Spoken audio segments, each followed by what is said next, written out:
Chapter 5:10. The middle-aged man in the camera had a long and narrow face with deep eye sockets. His expression didn't change even when Tian Bang pointed at him. The audience in the live broadcast room were guided by Tian Bang's words. Most of them looked at the man's forehead. However, this man was wearing a police cap. The hood of the cap covered his face. From the angle of the camera, they couldn't see what was underneath the cap. Zhang Ji wanted to change the angle of the camera, but judging from Tian Bang's words. No, Tian Bang didn't even need to hint. As an outstanding streamer, Zhang Ji's brain contained the video data of all registered extraordinaries and the vast majority of B-rank powerhouses in the world. Under the new stimulation, she was able to confirm the true identity of the police officer in front of her in a flash. Oh my God! Zhang Ji unconsciously let out a low cry. Perhaps her reaction was too big, but it drew the attention of the police officer. His light brown eyes revealed an ice-cold ruthlessness. It was just like the silver metal headband that was revealed after he took off his police cap. The headband covered most of this person's forehead. Strange symbols were engraved on it, unrecognizable to ordinary people. Under the illumination of the lights in the room, the symbols protruded as if they could struggle out at any time. It was extremely mysterious. When this special metal headband appeared, all uncertainties came to an end. Iron Hoop Jin Tong. Extraordinary. The leader of the 5 metal hunting group. He was without a doubt one of the most powerful hunters in the world. This was a true powerhouse at the level of the Great 100. The number of viewers in the live broadcast room exploded by 50% in an instant. It had already broken 12,000 people. Compared to the number of internet celebrities in the world, this number was certainly a tragedy. But it must be known that this was already a fifth of the entire society. Jin Tong has entered Xia City. Gang Xiong just died. A storm is coming. No, the heavens are already crying from fright. I want to go to Xia City too. Jin Tong's arrival undoubtedly proved that the rumors of 2 out of 1,000 and 16 billion were correct in a realistic sense. Even though He Yuan had just expressed the firm attitude of the Xia City branch half a minute ago, it couldn't stop the crazy growth of weeds in the hearts of certain people. Xia City has Ouyang Chen and Her Majesty Empress Wu. Jin Tong has already arrived. There may be even more powerhouses rushing there. But I can always go watch the excitement. Besides, so many powerhouses have gathered in Xia City. What if both sides are injured? What if I'm a little luckier, and the fisherman really benefits from it? At this moment, it was unknown how many people were watching the live broadcast while booking flights to Xia City. Moreover, they were piously praying, "Fight! Fight! Fight!" It would be best if they fought until the sky turned dark, until the sun and moon lost their light. Only then would they be able to give opportunists like them a chance. Perhaps due to the prayers of tens of thousands of people, the atmosphere at the scene of death was indeed cold and stiff. This was especially true for Jin Tong, a dignified extraordinary, who had been exposed with a single sentence, and in such a mocking tone. Even if Jin Tong wasn't a vain person who cared about status and style, he still had a high self-esteem. It was just like how after his whereabouts were exposed, he took the initiative to remove his disguise and come face to face with her. He looked straight at Tian Bang. Youngsters these days grow their wings early. Deep Blue is indeed a nurturing place. Tian Bang faced the Transcendent Bell's cold gaze, but he could still smile. Mr. Jin is much thinner than I imagined. You can actually still wear such a big headband. Presumably, you're interested in Deep Blue because you're in the health business. It looks like the information we heard wasn't without reason. He didn't retreat as he spoke. Instead, he advanced forward. He laughed as he took 2 steps to the side, blocking Jin Tong and the metal component on the ground. I heard that Mr. Jin's cultivation hasn't been smooth in recent years, so he blazed a new path and played with some fancy tricks. He started a prosthetic game on the members of his hunting squad. He's trying to correct his path and climb to new heights. I wonder how he's progressing. Jin Tong's gaze grew even colder. He didn't respond and directly moved forward. How big was the workshop at the scene of death? The group of people were very close. In the blink of an eye, the distance between Jin Tong and Tian Bang was already only an arm's length apart. But Tian Bang's expression didn't change. Mr. Jin's extraordinary power is metallization. The matter of changing the nature of a material sounds grand and grand. I just want to know, how should the relationship between the metal used for prosthetic games and Mr. Jin be expressed? Is it the kind of mysterious illusory wind that splits the mind and splits the soul? Before he finished speaking, a long sizzling sound rang out. It was as if a piece of red-hot iron had been repeatedly thrown into ice water. It brought about a great deal of bubbles and white smoke. At this moment, at least 20 layers of format fire soared in the space of an arm's length apart. Layer upon layer, they collectively constructed the tightest format domain. But Jin Tong was even faster than Tian Bang by an instant. He raised his hand without hesitation and exerted force. His palm suffused with a metallic luster stabbed straight at Tian Bang's chest. Dignity was one thing, and actual combat was another. Jin Tong didn't have the self-awareness of a traditional senior expert. When an expert clearly expressed hostility, whether it was a mutant or a burner, raising his hand and killing them was the correct choice. What's more, Jin Tong had an idea of Tian Bang's reputation, the first person below the extraordinary, the successful combination of the burner and the blood flame system, the most successful example of Project Deep Blue. All these titles combined together was enough to prove that his strength couldn't be underestimated. And there was also He Yuan at his side. A burner could launch a combined attack at any time, anywhere. It definitely wasn't as simple as 1 + 1 = 2. Of course, it wasn't complicated. Jin Tong had never felt that there was anything in the world more difficult than one's own cultivation. He was a fleshly body strengthened. Even after becoming an extraordinary, the gap between spirit and fleshly body had rapidly shrunk. However, his fleshly body was still his most powerful weapon. The stronger one was, the better one had to be at using it. Jin Tong's body had already become semi-metallic wherever his thoughts passed. His flowing bodily fluids also changed slightly in nature. Surging power circulated and passed through the special structure of his body and soul. It stimulated the free electrons within the metal crystals and instantly formed a powerful electric current. Amidst crackling sounds, the electric arc shot out and further ionized the air. It continuously increased the strength of the electric field and formed a violent conflict with the format domain. Amidst the crackling sounds, the format fire and electric fire interweaved and then spread in all directions. Apart from He Yuan, who was already participating in the attack and defense in the form of the format domain, everyone else in the room was out of luck. Everyone's bodies were paralyzed. Some of the unlucky policemen who were in the worst position were hit head-on by the high-voltage electric current. Even though the format fire had melted some of it, it was as if they had been hit by a heavy fist. They were sent flying into the wall and then fell down. At this time, their skin was charred black and on fire. It was unknown if they could survive.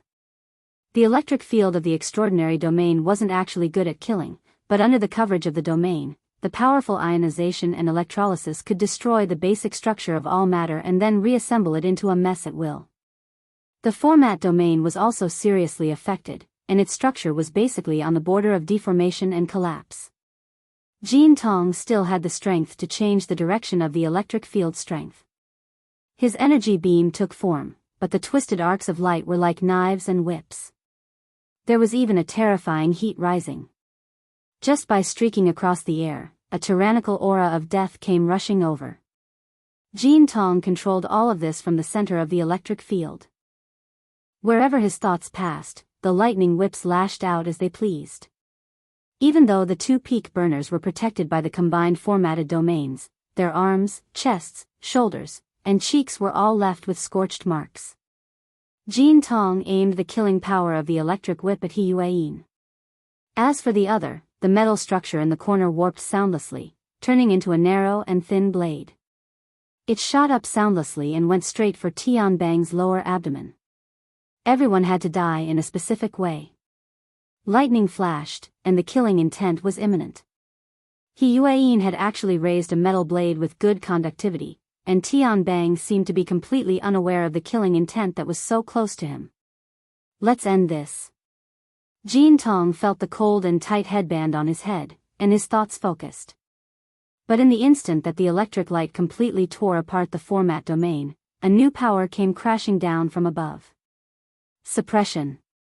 That power was so terrifying that it directly pressed down from above. It was majestic and magnificent, but it also perfectly matched the format domain. Under its guidance, the format of fire that had already been destroyed and scattered actually surged in an instant, as if a roaring active volcano was being suppressed. The extraordinary electric field domain instantly warped. Under the effect of the power, the floor beneath Jin Tong's feet was like rotten soil, or maybe it was simply melted. Having lost his support, he fell rapidly. It was only then that Jin Tong had a hilariously vigilant thought, which proved that even his spiritual will had been disturbed in that short period of time just now. The moment the sense of danger arose, alarm bells rang. As one of the most outstanding hunters, Jin Tong instinctively wanted to retreat, or at least break away from this completely passive situation. But his opponent didn't give him any openings to exploit. That power was truly integrated as one, piercing straight down from the top of his head. The pressure skyrocketed until the high temperature rolled in reverse, lightning coiled around his body, and the electric field swayed chaotically. Jin Tong growled in a low voice. He had already used an explosive secret technique to resist the tremendous pressure that was pressing down. The power of pressure and recoil intersected, and the entire office building he was in seemed to be filled with gunpowder. Dozens of floors collapsed one after another, and sparks shot out in all directions, blasting hundreds of meters away. The surrounding buildings were all shaking, and large pieces of glass walls cracked at almost the same time, raining down a storm of shards. The 75th floor of the office building swayed at an angle of almost 30 degrees. Zhang Ji was hit head-on by the shockwave and fell into a corner. She was so confused that even the camera crashed into the wall. Fortunately, she relied on her professional instincts and quickly moved her hand over to act as a buffer. She also grabbed the camera in time to ensure that the thing that made a living could still be used normally. Fortunately, the floating camera had been modified by a famous expert, and it could still maintain its working state in such a tragic electromagnetic field. Only the internal light sensors and corresponding components were operating crazily, barely digesting the stimulation of the strong light and the shockwave, restoring a relatively clear image to the live stream room. The live stream room, which had gathered nearly 15,000 people, was completely silent. The streamer didn't speak, and most people forgot to join in.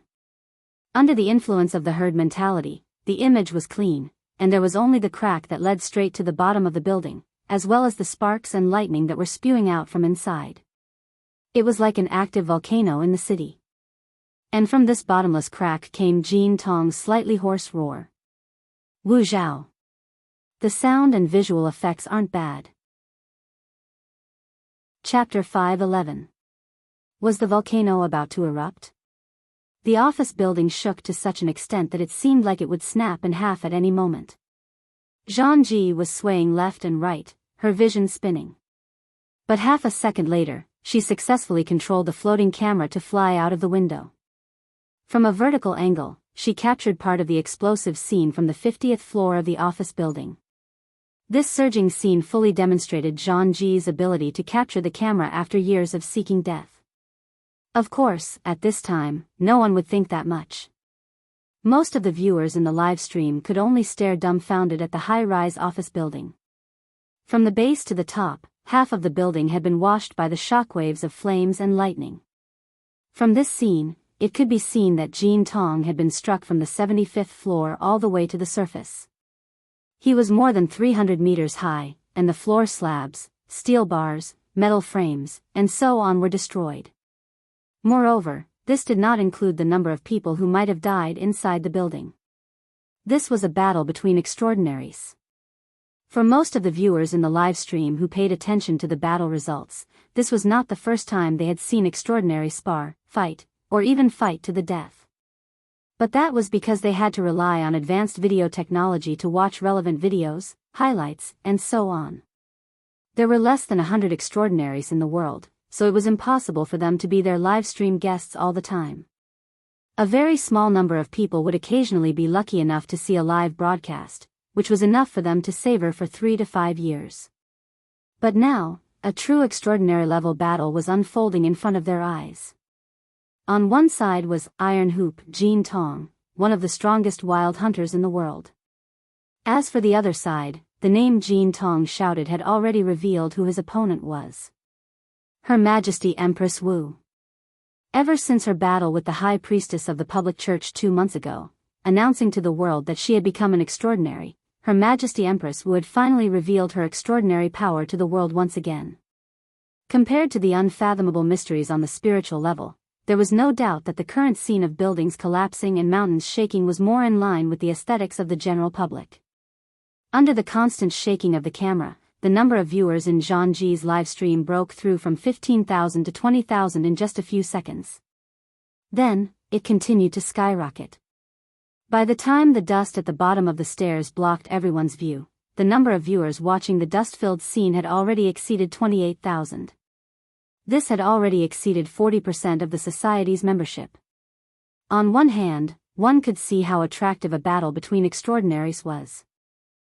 On the other hand, one could see that the Xia city disturbance possessed an astonishing level of popularity. This was the reason why such a large number of spectators could explode in such a short period of time. Zhang Ji had not paid attention to the situation in the live broadcast room for a long time. In a dangerous building that could collapse at any moment, she could only try her best to calm her heartbeat. At the same time, she prayed to the gods around her, hoping that the main battlefield between the two extraordinaries would appear in the area her camera could cover. Of course, this was just wishful thinking. For extraordinaries, the topography of an office building was never a reason to restrain them from using form displacement and transposition. If they wanted to, the entire Xia city would become their battlefield. How could a puny little streamer determine the direction for two extraordinaries? But just as Zhang Ji was gasping for breath and praying, someone suddenly grabbed her by the shoulder. The person's posture was very intimate, and he even blew a breath of air into her earlobe. "Oh, Zhang Ji. Don't be nervous. A beautiful and dedicated streamer like you is very rare in this world. The heavens will certainly make your wishes come true. Major General Tian." Zhang Ji didn't care that Tian Bang was taking advantage of her. She was just angry that this fellow had disturbed her work. Tian Bang chuckled as he stuck close to her. He continued to give her advice. "You must hold the camera firmly. You can't miss out on a wonderful scene." What did he mean? Zhang Ji was stunned for a moment. Then, she saw a blurry figure soar into the sky amidst the dust and smoke that filled the sky. It was Jean Tong. Given Zhang Ji's strength, it would be very difficult for her to keep up with the speed of an extraordinary if she really wanted to dash forward like a hurricane. This was the case even with the assistance of a camera worth millions. But at this moment, Zhang Ji could clearly see Jean Tong's figure soar into the sky. She also saw the figure's speed grow slower and slower. It was as if his momentum had come to an end, but it was more like he was being forcefully restrained by some invisible force. It was clearly not the gravity of Earth. It was an even more unyielding and direct force, an even more terrifying and tyrannical force. In the next second, Zhang Ji saw Jean Tong, who had reached the end of his ascending momentum, become like a deformed baseball. He was fiercely struck by an invisible club. A powerful force poured into him, sending him flying. His speed had increased explosively by more than 10 times, 100 times. In the face of such a terrifying acceleration, the originally continuous footage became disjointed. In that instant, the vast majority of people only heard the sound of an explosion. They saw the cloud of the sonic boom explode and the dust and smoke in that area disappear. Jean Tong's figure had disappeared.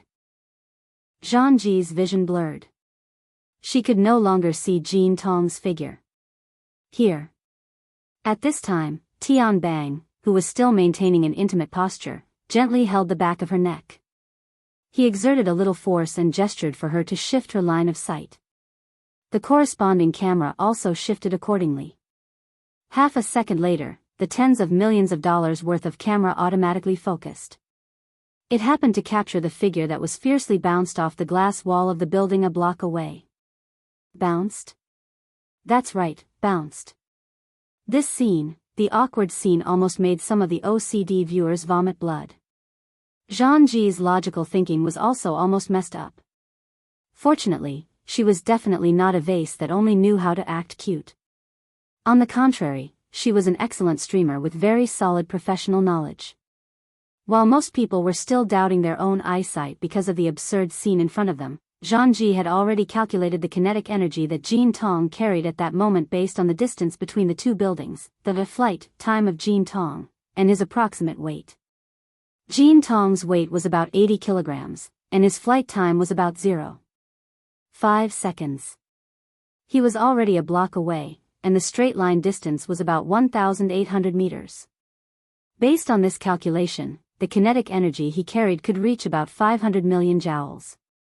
This impact exceeded the standard equivalent of 100 kilograms. It was similar to the power of a traditional battleship's main cannon from more than a century ago. Compared to the legendary, humanoid nuclear bomb, level extraordinaire, the absolute power of this attack was only so-so.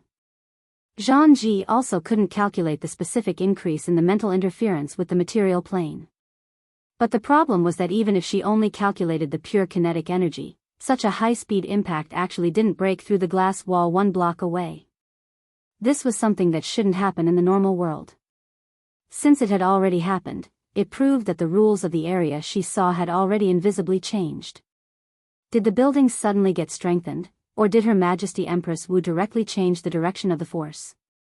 She couldn't get an answer, but the direct result of this scene was, all the pressure brought about by the conversion of kinetic energy was borne by Jean Tong's body to the greatest extent.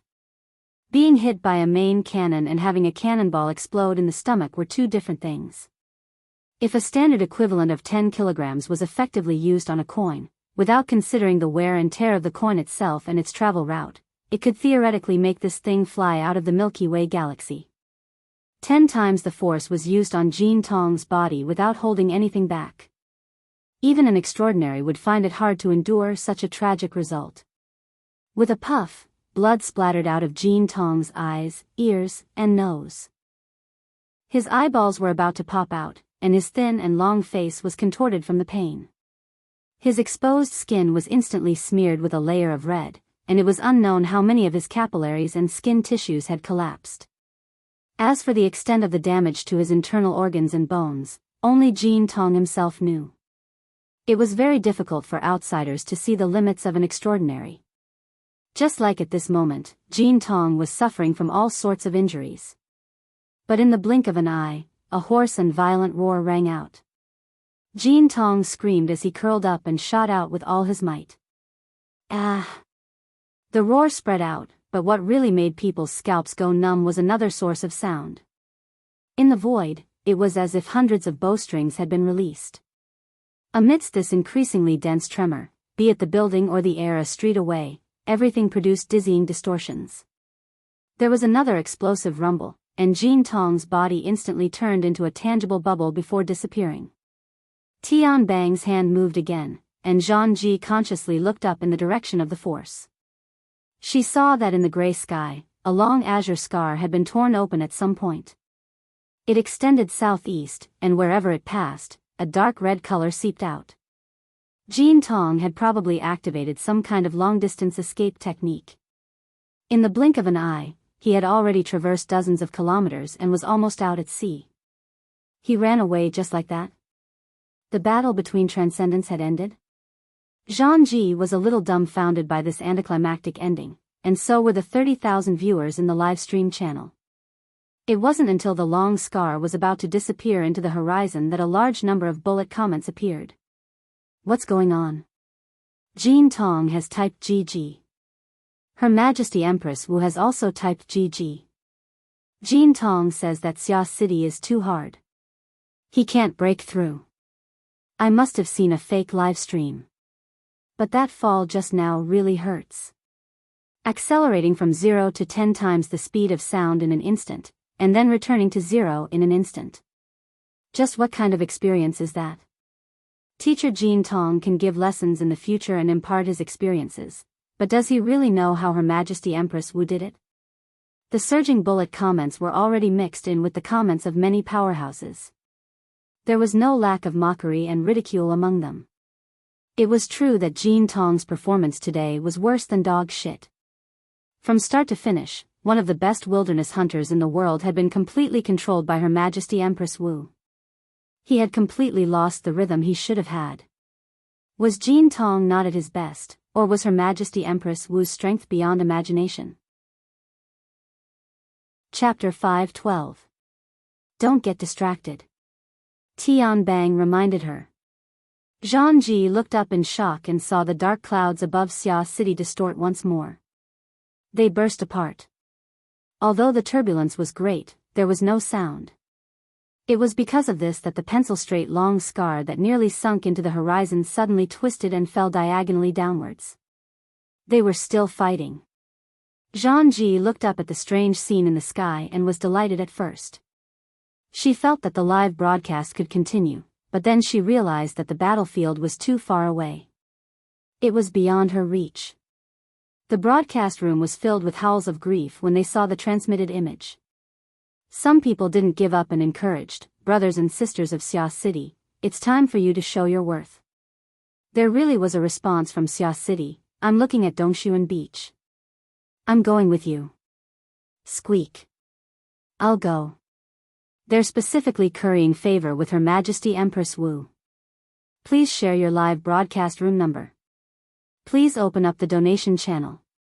It'll be easier to handle the aftermath. No matter how noisy the broadcast room was, Zhang Ji was very anxious. She looked all around, trying to find a miraculous way to rush over. At this time, her earlobes heated up again. Tian Bang continued to tease, do you need a ride? I just happen to have a flying car. I can just go downstairs. Zhang Ji turned her head. After being taken advantage of for so long, she finally saw Tian Bang's face after the battle. Tian Bang was actually in a sorry state at the moment. His hair was a little unkempt because he was directly facing Jean Tong's extraordinary electric field, and there was even a scorch mark on his face, adding some blood and fire to his sunny, boyish smile.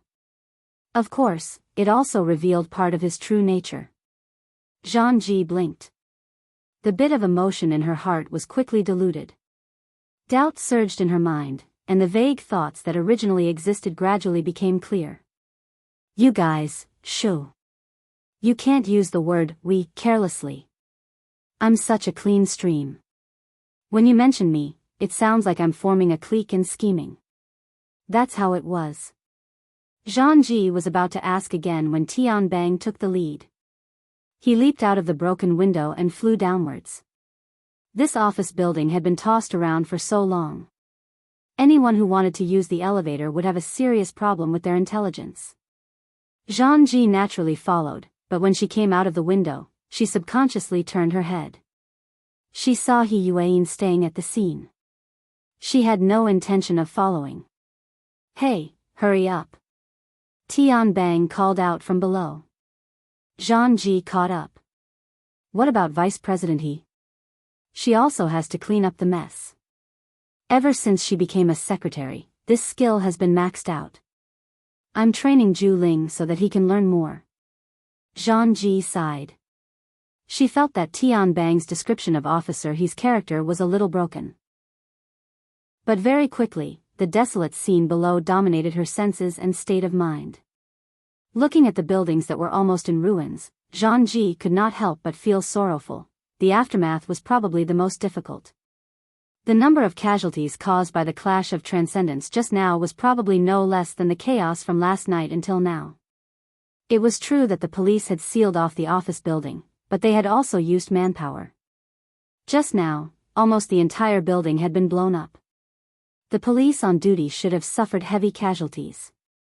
Just as she was thinking, Zhang Ji's line of sight coincidentally cut into the broken window of the dilapidated building. She caught a glimpse of a young policeman sitting on the ground in a daze. Clearly, he was stunned by the scene just now. But the key point was that he was still alive. It was not just this person. Along the way, Zhangji saw more and more policemen. There were not many normal people, dazed, stunned, crying, laughing, but they were all alive. Although it was not pleasant to hear, Zhangji still had to say that this was the biggest abnormality. Zhangji was also stunned. They again. Zhangji took a deep breath and ignored Tianbang's joke. She asked directly, how did they survive? She knew herself. At the moment when the two transcendents collided, even if she, a level C ability user, was placed a few floors below, it would be difficult for her to survive the impact of the volcanic eruption. If there were dozens or hundreds of policemen in the building and only one person was lucky enough to survive, it would be acceptable. But if dozens or hundreds of policemen all died, it could only mean that there was a force more powerful than the goddess of luck at work. The camera that was synchronized with Zhangji's line of sight also showed the situation in the dilapidated building to the live broadcast room. D***men, I clearly saw someone being blasted out of the building by the shockwave, and there was more than one. Where are the corpses? There are no corpses, but a few people successfully landed in the air. There are also the new generation of Iron Men and poor conductors. I feel like I won't survive. The inner world has already been crushed by the military and police's combat power, right? The waterfall-like bullet screen was mostly filled with exclamations of admiration and ridicule. Compared to this, the comments on the forums were a bit more practical. Someone deduced, take care of this lowly person's weak logic. I would rather believe that when Her Majesty Empress Wu made her move, there was someone by her side to protect her. A certain Xia City ID made a direct judgment. The Empress Wu is in charge of offense and the President is in charge of defense. The Empress Wu is in charge of external affairs and the President is in charge of internal affairs. There's nothing wrong with that. Are you talking about Ouyang Chen? It makes sense if he was the one providing support. It would be in line with his usual style. This way, we can explain things to the government and the military. With the confluence of the military and government forces, does Xia City really want to play independent? It can't compare to some headquarters. They sell their bodies to lick the boots of others while they're at it. Xia Chui is inflated. It's full of farts inside. Motherf ****. I'll give you this. Which bastard was the one who leaked the 2000s?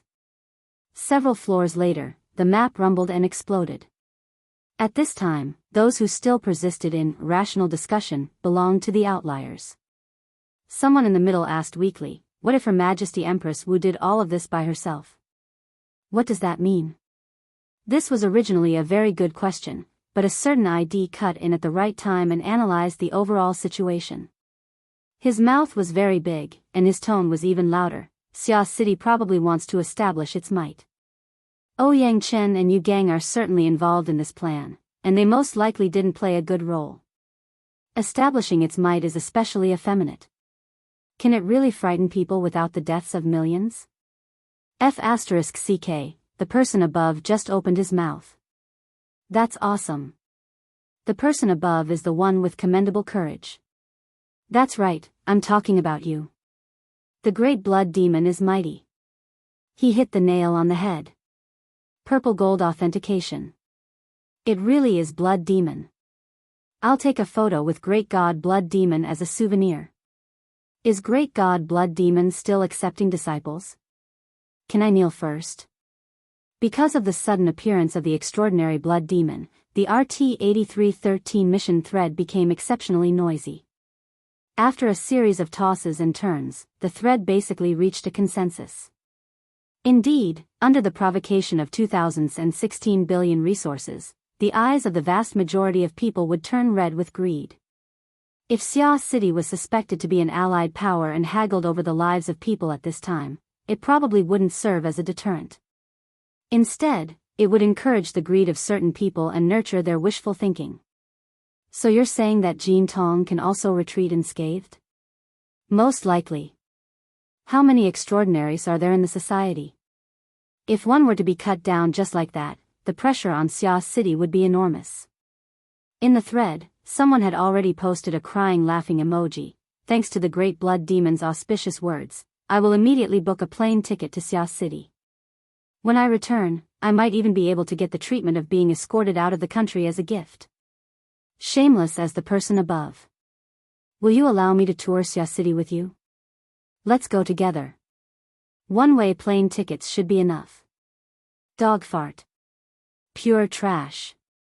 Zhang Yingying was still spinning around on the Huanhai Highway due to the problem of the journey. She was already very annoyed, but when she saw the message on the forum, her anger surged. She smashed her fist on the steel plate of the car. There was a loud bang, and the place where she smashed her fist made a deep dent. This is an armored car. The corner of the special police officer's eye twitched, but he didn't dare to say anything. Zhang Yingying's anger had yet to subside. She smashed the car 2 more times. Suddenly, she froze. Her gaze pierced through the front windshield and looked at the scenery of the sea and sky outside the Huanhai Highway. After going around for half a day, she had actually fought her way here. Stop the car. The armored car finally got the chance to show off its performance. It came to a screeching stop. Zhang Yingying pushed open the car door and leaped. She circled around the body of the car like a flipping petrel and plunged down the sea of the precipice. When the special police officer staggered out of the car, he saw the long-legged beauty with a strange temper running fast on the precipice, still heading for the golden beach in the distance. With a muffled bang, a column of water dozens of meters high exploded on the surface of the sea 100 meters offshore.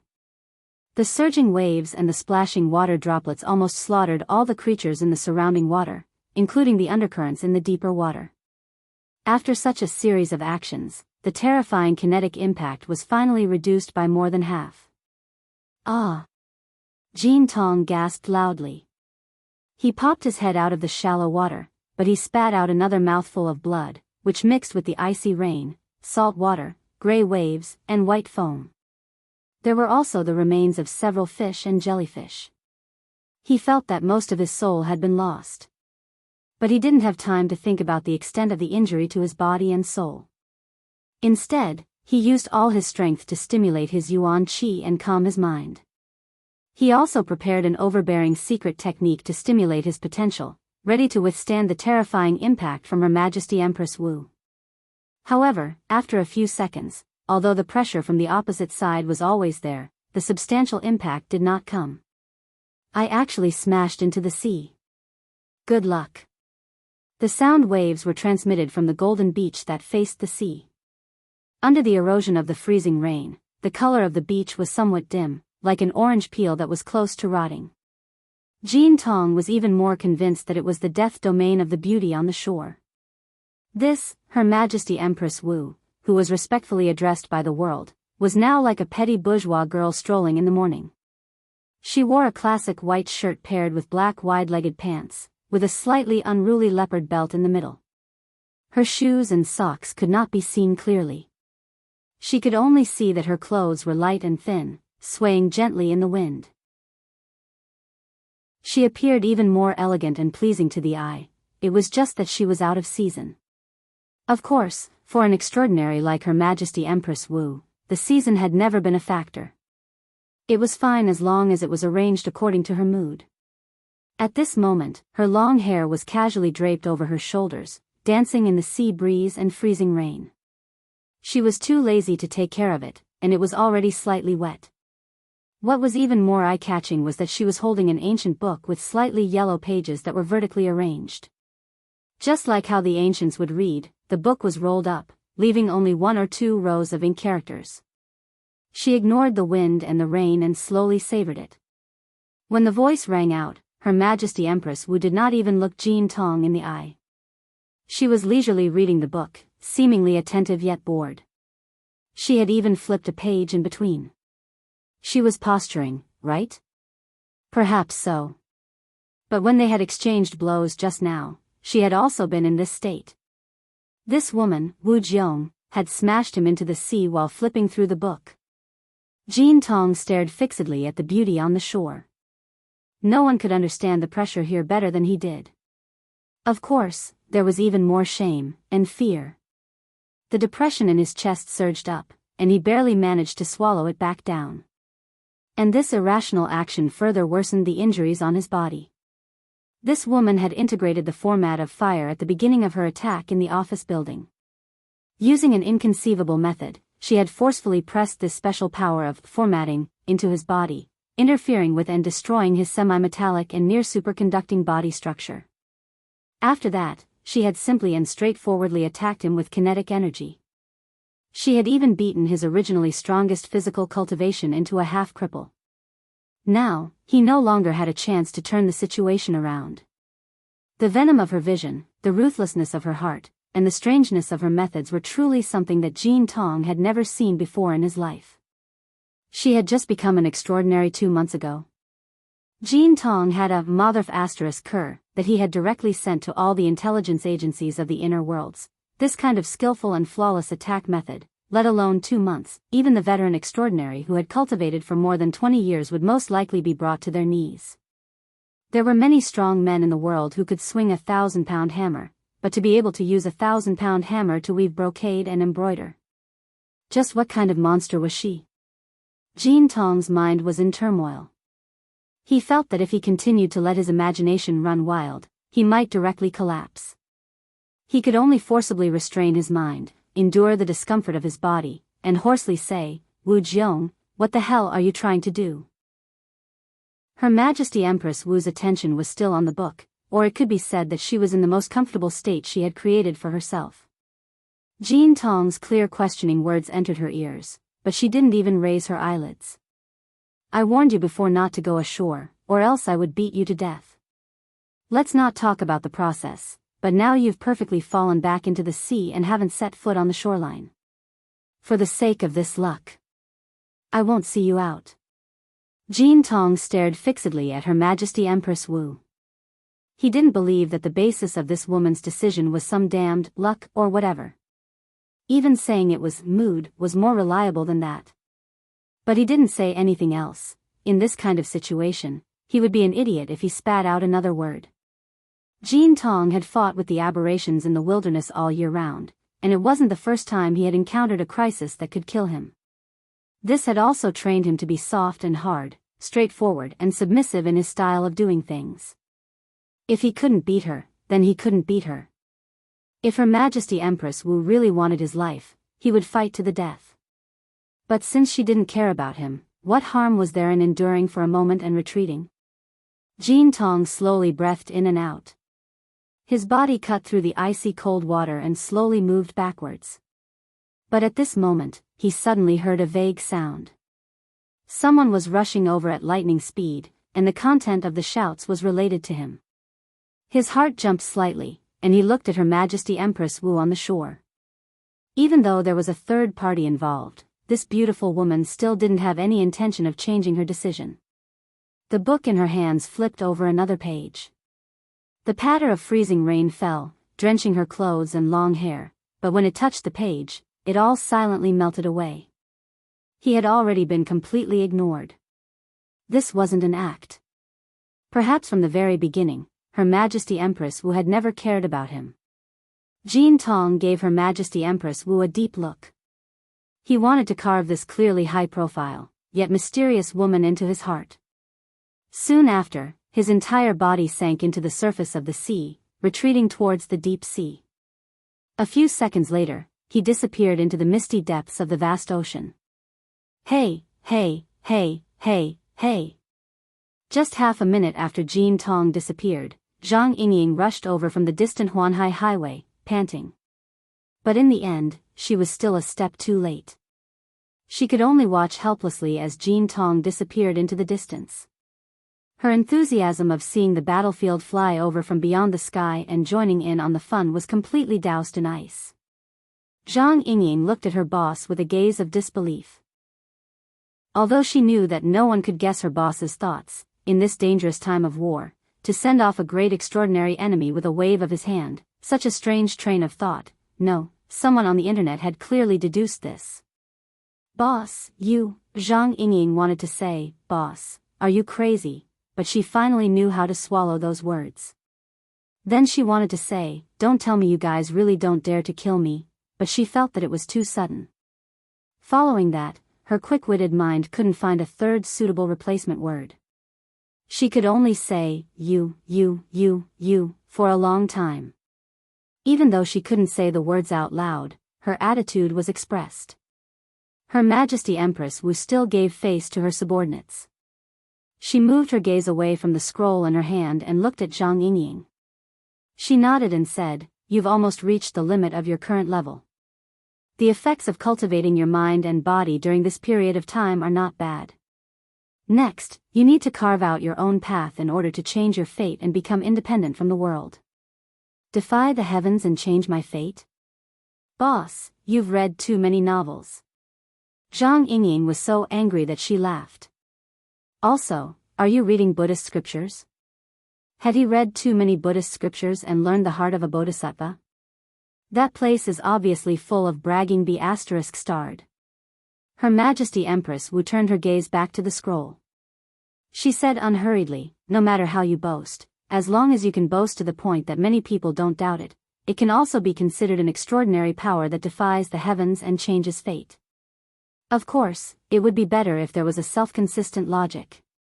Considering that this is the result of an uncivilized civilization, it's not unreasonable to raise its value a bit higher." "Ah, Your Majesty, I'm not discussing Buddhist scriptures with you. You said it first. Then I'll tell you now. Why did you let the enemy escape? Answer me." "Indulging the enemy? I didn't." "You're still saying you didn't? I saw it all. That Jin Tong escaped right under your eyes. Didn't you see the comments online? Those greedy, insatiable, and lawless troublemakers are all celebrating, okay? You let Jin Tong go. You're simply encouraging them to come to Xia City to hunt. Luo Nan's side is dead. You're talking about Jin Tong. Has he broken away from the battlefield?" Her Majesty Empress Wu raised her gaze once more. She looked at the drizzling rain falling from the sky. She casually extended her hand and caught a drop of rain on her fingertip. She pinched it lightly. "If everyone believes that he has broken away, then I have nothing to say." Zhang Yingying was at a loss and puzzled. When you're weak, acting cute is instinctive. When you're in danger, being low-key is smart. But when you need to be responsible, you still play old tricks. This malicious act of acting cute is just asking for a beating. Luckily, Yingying, you're still in the legal stage of acting cute. Come on, smile for us to see. Zhang Yingying wanted to kneel before her boss. She was just about to throw caution to the wind and unleash her great act of unreasonable behavior when her heart inexplicably trembled. The white rainbow circulating around her body hummed. It was as if a layer of gloomy clouds had condensed into a clear intent. But when she tried to sense it again, it was hard to grasp. She just felt that the dusky scene of the sea and sky before her eyes seemed to have become much more oppressive. Chapter 5:13. Ever since the era of distortion, the ocean was an even more dangerous wilderness.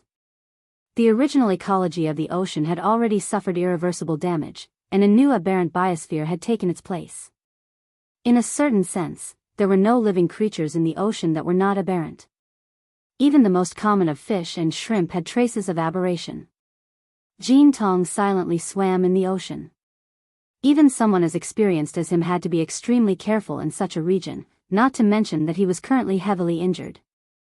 But from another perspective, it was only in this environment where danger lurked on every side that he could slightly dispel the deep pressure Her Majesty Empress Wu exerted on him. Perhaps Her Majesty Empress Wu had the demeanor of a powerhouse who would keep her word, but his hunter's instinct still made Jin Tong use the complex environment of the ocean to make a series of evasive maneuvers. Right now, he was at least 100 kilometers away from the shoreline.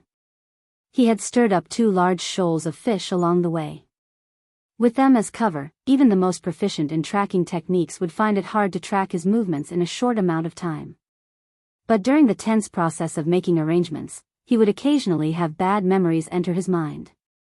Most of them were scenes of bitter defeats in Xia City. There was nothing he could do about it. He unconsciously had to use Her Majesty Empress Wu as a foundation when he made all his arrangements. Every thought was a type of deduction and calculation. It was impossible to escape. Only after directly confronting Her Majesty Empress Wu did he understand how terrifying this woman was. Jin Tong had mingled in the inner world for a long time. He was a first-rate hunter in the wilderness. He recognized nearly all of the 100 or so extraordinaries in the world. He had a deep understanding of the situation in this circle. Of the extraordinaries he knew, none of them could be underestimated. Each of them had their own unique skills. However, in the 50 years since the advent of the era of distortion, there had not been a truly complete cultivation system in the world. All ability users, including the extraordinaries, were still fumbling around. When he sparred with those extraordinaries, he could feel the different brilliance of each person. He could feel their marvelous domains, but upon closer examination, there were always some details that were a bit prickly. It was hard to call them perfect. Only when sparring with Her Majesty Empress Wu gave him a completely different feeling. Strictly speaking, the clash between the two lasted only 3 rounds. But in these 3 rounds, Her Majesty Empress Wu's moves seemed simple and clear, but they were all just right. Not one bit more, not one bit less. Her control of the battlefield, her attacks, and her changes in tempo were simply textbook demonstrations. It made people feel that she was not only broad-minded, but also had a mature and stable set of rules. From Jin Tong's point of view, Her Majesty Empress Wu's attack had no flaws or weaknesses.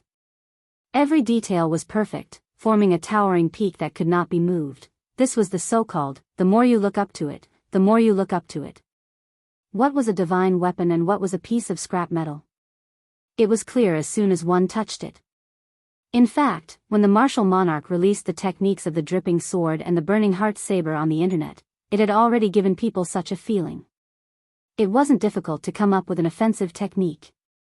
What was truly difficult was to be precise, concise, and high-level. The more Jin Tong experienced it, the more he felt that there was a lot of knowledge in it. Looking at it this way, even though he had lost miserably, he had gained a lot as well. It would be greatly beneficial for him to comprehend it carefully when he returned. Jin Tong sighed unconsciously. Are there really people who are born with knowledge in this world? No, that's not right. Jin Tong suddenly shook his head and subconsciously touched the metal band on his forehead. The perennial chill seeped into his skull, but it suddenly stirred up a fire in his heart. There was no such thing as someone who was born with knowledge in this world. Putting the miraculous label on an unsolved matter was just the behavior of a fool. Rather than putting someone else on a pedestal, it was better to put himself in their shoes and think. Perhaps Her Majesty Empress Wu's achievements had a more complicated origin, just like what he had experienced in the past. The fire in his heart didn't last too long, and baseless speculation couldn't solve his current injuries.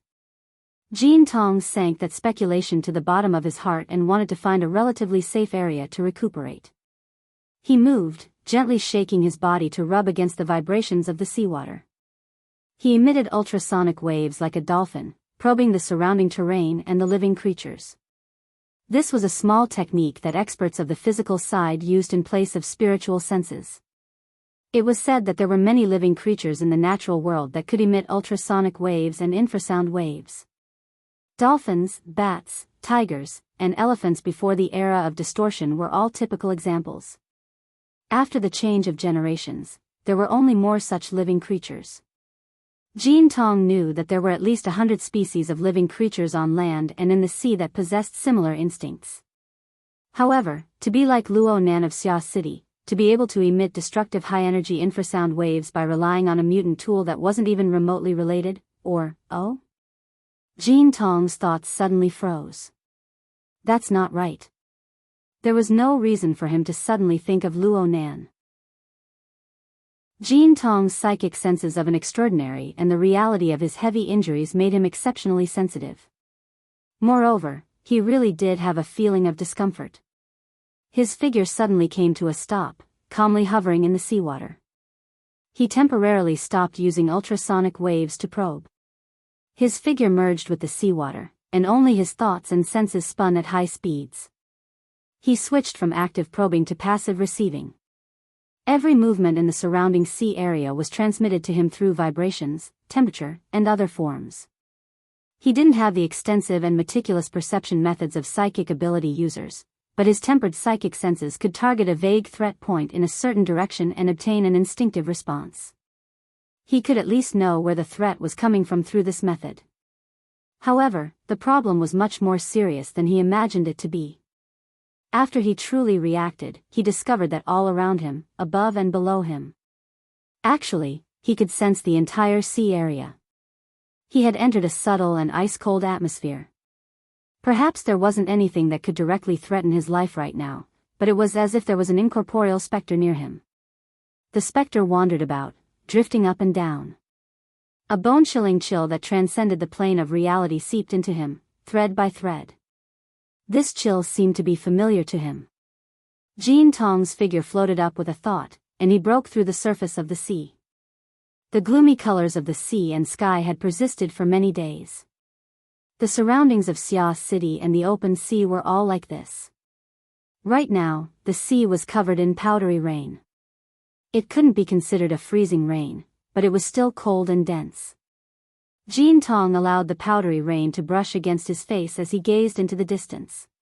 He relied on the keen perception of an extraordinary to lock onto a blurry yet tangible dividing line from the dusky scene of the sea and sky. It was this dividing line that separated the pure power of nature and the interfering scene that was infused with the will and emotions of an individual. Commonly known as a domain. This dividing line continued to push into the distant sea area without end. It dyed the boundless sea and sky with a deep personal color, as well as a bone-chilling killing intent. So that's how it is. Jean Tong had long since seen through the strange phenomenon of the freezing rain in Xia City. It was the result of human influence. But he had always believed that the work, including the raindrop sword slaughter, should have come from Her Majesty Empress Wu. But after fighting with Her Majesty Empress Wu, he suddenly came to a realization. This was absolutely not the work of that person. The chill was exposed, and the killing intent was dense.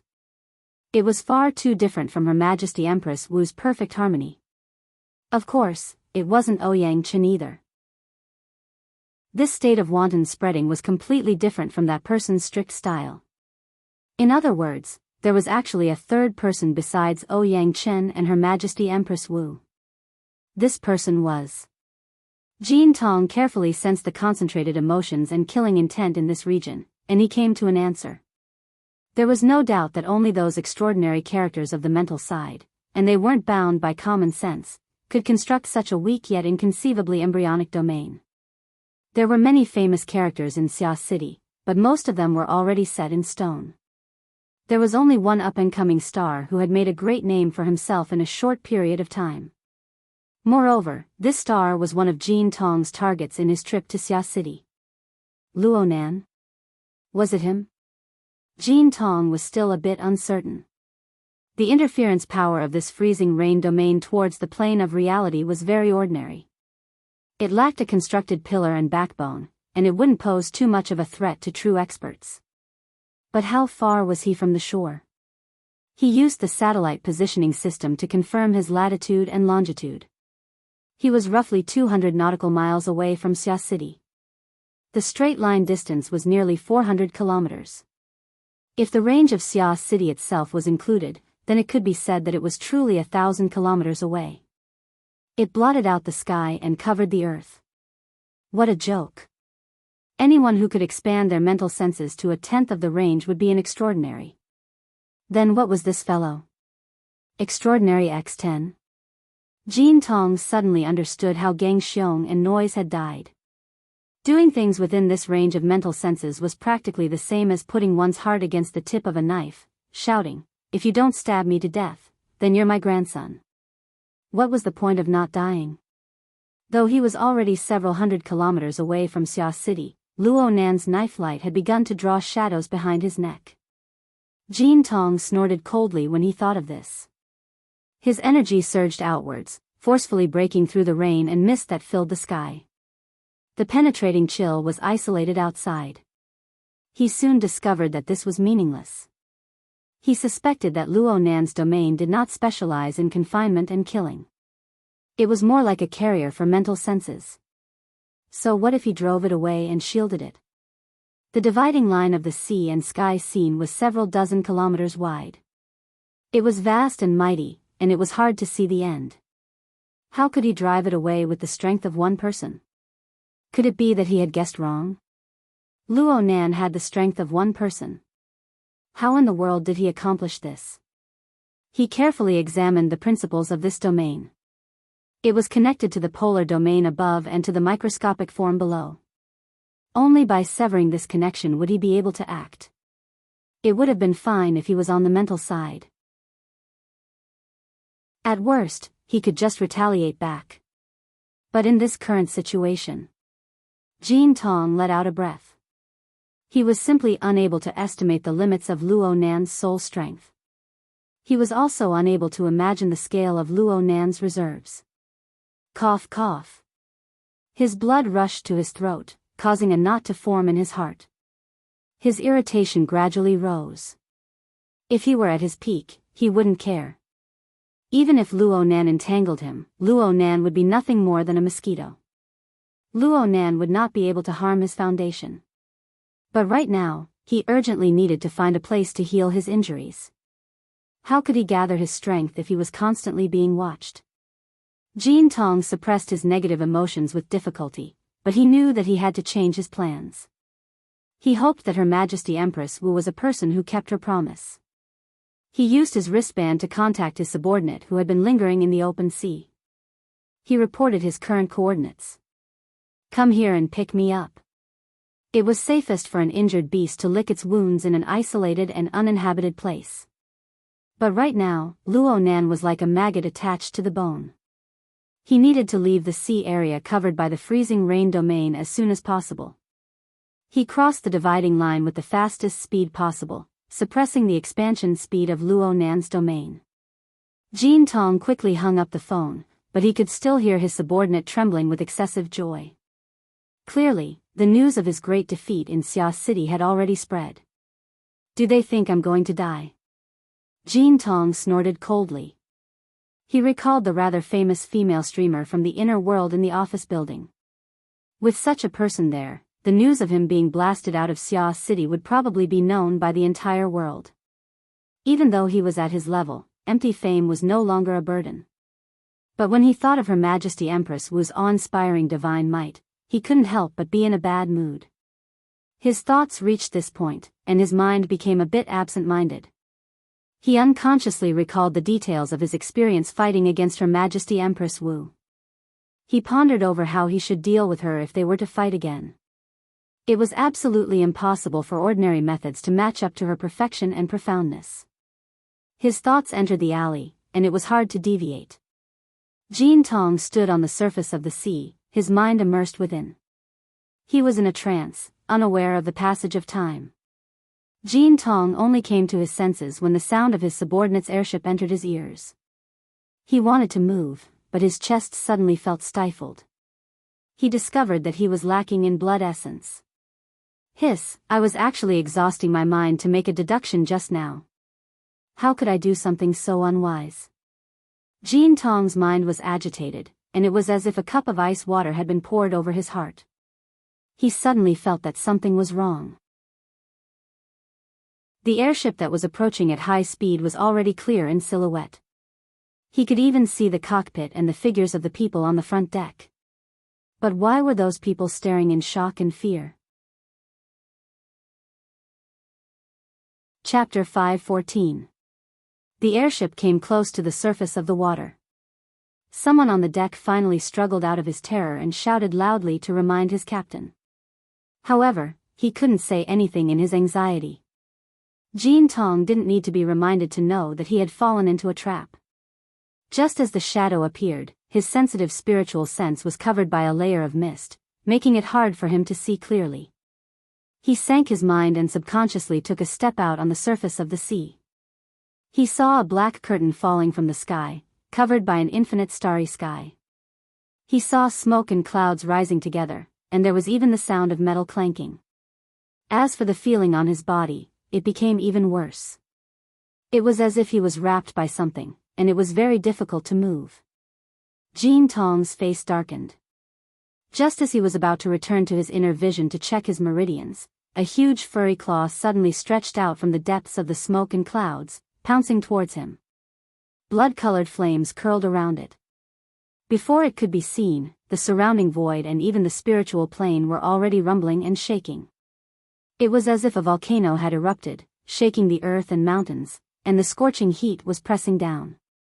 Such a close distance, such a violent method, and it could even surround the spiritual and material planes. There was no room for people to move or dodge. It was difficult to even find the time to think. Jean Tong's eyes flashed with electricity. He slashed with his half-metal arm, and the electric long blade slashed down with thunder. The electric blade and blood claw collided with each other. Smoke and clouds surged, and the black curtain distorted. One could hear the sound of waves and wind. The sound of the real world seemed to be separated by a thin layer of paper, but it couldn't penetrate no matter what. F***ck it. Jean Tong's hostility increased, and he slashed down with another electric blade. Electric arcs flashed like a dragon. When the dual-purpose airship crashed into the water, the members of the 5-metal hunting group on it saw Jean Tong submerged in a cloud of flickering smoke. Within it, there was a blood-like flame burning, and there was also a long chain of electric light darting left and right. The light was dazzling, but the cloud was cloudy and constantly expanding. In the blink of an eye, it covered an area of several square kilometers. It was even more impenetrable. At most, they could see some blurry silhouettes. There was their captain inside, and there was also a huge and shocking demonic shadow. It seemed like they were engaged in an intense battle. The person in charge of the airship was a bald man named Tong Can. He was also an architect with a combat strength of B-. He was quite famous in the inner world for his brutal and fierce close combat skills. He was a first-rate grandmaster of combat, and was the classic example of someone who was careless on the outside but meticulous on the inside. He was in the control room right now, looking at the marvelous scene on the surface of the sea. He thought to himself, could it be that Xia City is unforgiving? Could it be that they sent people to hunt me down? Could it be that two extraordinaries are fighting with their extraordinary domains? If that was the case, then he shouldn't have gotten too close. He ordered loudly, turn the rudder quickly. Who would have thought that not only was the cloud expanding at an extremely fast speed, but it was also leak-proof? Suddenly, a long lightning dragon appeared at the edge of the cloud, tearing through the clouds and pouncing towards the airship. Be it in the steering room or on the deck, the group of people turned pale with shock. "Leader, it's us." His words were completely useless. The lightning flashed at an incredible speed. In the blink of an eye, the uncontrollable lightning dragon hit the airship head-on, sending electric arcs everywhere. It must be said that this was Jean Tong's ride. Considering the range of his abilities and the complex environment he was using it in, all the important areas had been isolated by electromagnetic force. However, if the power of extraordinaries was so easily blocked, then they would be underestimating the apex powerhouses of this world too much. The electromagnetic fields interacted with each other, and the killing intent of extraordinaries poured into the airship as catalysis. A considerable portion of the airship's electronic components were instantly burned down. There were even a few unlucky fellows on the deck who were struck by the electric arcs. Their entire bodies caught on fire, and they were sent flying into the sea, sinking to the bottom. "Leader. Boss. Boss." The members of the hunting group on the deck covered their heads and scurried away like rats, but they didn't forget to call out in warning. However, the response from the cloud of smoke was a second lightning dragon that flew up. Miserable howls rang out in the control room. "We've been sucked in. Get lost." Tong Can threw himself over to personally take control of the helm, but the steering gear could only turn idle. The system interface next to it was distorted and indistinct. The corresponding powerful electric and magnetic fields exerted their effects at the same time, causing the airship's structure to warp violently. At the same time, the people on the airship were also warped. This was the destructive power of extraordinaries, but how did it end up on their heads? In the control room, Tong Can was in a daze from the fall. He didn't know how many pieces of equipment had been crushed under his body. As he struggled to get up, his body suddenly stiffened. He could clearly hear the sound of violent panting. How familiar was that sound? It was clearly his leader's voice. He raised his head in shock, but he didn't see anyone. Instead, he saw that the airship had at some point entered a dark and chaotic area. It was lost and he didn't know where it was going. The next moment, the electric arcs were as majestic as the sea, instantly submerging the airship. Huff, huff, huff. Jean Tong's breathing became increasingly heavy, and his mind buzzed. Fortunately, his thoughts were still flowing. Was he dead? Would he still be alive? He wasn't pessimistic enough to give himself a definite answer. He just wanted to know if the sanguine ape behemoth that he had killed 7 times in a row would come back to life. After falling into the dark veil of smoke, he thought that he should fall into an extraordinary domain, like the logic world. The domain of constructing spatial faults was a very popular direction. Luo Nan. It was Luo Nan, right? The domain he constructed was very low level, and its stability was terrible. It even exposed a few laws and foundations. Luo Nan could faintly examine its framework. It was simply an incomplete embryonic form. Jean Tong didn't have any thoughts of looking down on Luo Nan. He just looked down on Luo Nan, who had inexplicably fallen into a trap. What kind of trash was he? He felt that he had already overestimated this mental genius, but reality was even crueler. He didn't know where Luo Nan got this monster from, but its offensive power was absolutely strong. There was clearly some sort of resurrection ability within this smoke. Jean Tong beheaded it again and again. He tore it to shreds, but it always reappeared within a mass of bloody light. Its strength didn't seem to weaken at all. All right. Frankly speaking, compared to the resurrection of the sanguine ape, this smoke, this starry sky, this black veil, this shadow, this powerful enemy. Where did it come from? Who did it change to? These were the big questions that pressed down on one's heart. Jean Tong impatiently wanted to understand how this domain worked. He wanted to know where the specter that was reflected in the lake of his heart came from. Compared to the sanguine ape, which was at most a B+ rank attack, the incorporeal specter that possessed his body was his greatest calamity. The incorporeal specter had been manipulating Jean Tong in the dark throughout the course of his battle with the sanguine ape. It took advantage of Jean Tong being heavily injured to the point that his foundation was unstable to extract an unending stream of blood essence from his body and scatter it into the depths of the boundless smoke. Jean Tong felt as if he was carrying a heavy burden, as if he had lost a great deal of blood. Considering the effects of the domain, perhaps he had contributed to the resurrection of the sanguine ape behemoth. The specter was so indistinct. It seemed real yet illusory. Jean Tong looked back several times, but he couldn't find it. He even wanted to chop off the flesh on his back in order to feel refreshed. Lightning was like a blade in an instant, and the magnetic force was like a lock. He locked Mo Luan's figure in an instant and killed him with a single slash. However, the black smoke dispersed and reformed. Mo Luan's body was reborn within a few breaths, and he pounced forward once more. So, you've also become a puppet in this chaotic world. Is this a conspiracy of the Blood Flame Order? Or is this the handiwork of that kid Luo Nan? It can't be that Luo Nan already predicted my fate, right? Jean Tong's mind rang with alarm when this thought became clear. He was a grand and powerful extraordinary, yet he actually had such weak thoughts. His mental strength was clearly damaged. He couldn't waste any more time. It just so happened that he had roughly seen through the changes in the laws of space. If he didn't exert his strength now, when would he? This thought was born, and the metal hoop on top of Jean Tong's head became even colder. A slight pain pierced his forehead, and it changed in an instant. It was like fire and lightning striking down from his brain, binding his entire body. Jean Tong's pupils darkened as the pain assaulted him.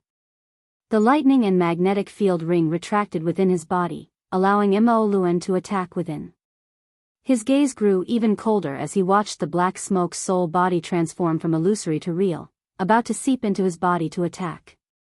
Suddenly, thunder rumbled in the air, and lightning flew out before the thunder. It slashed through the black smoke in front of him.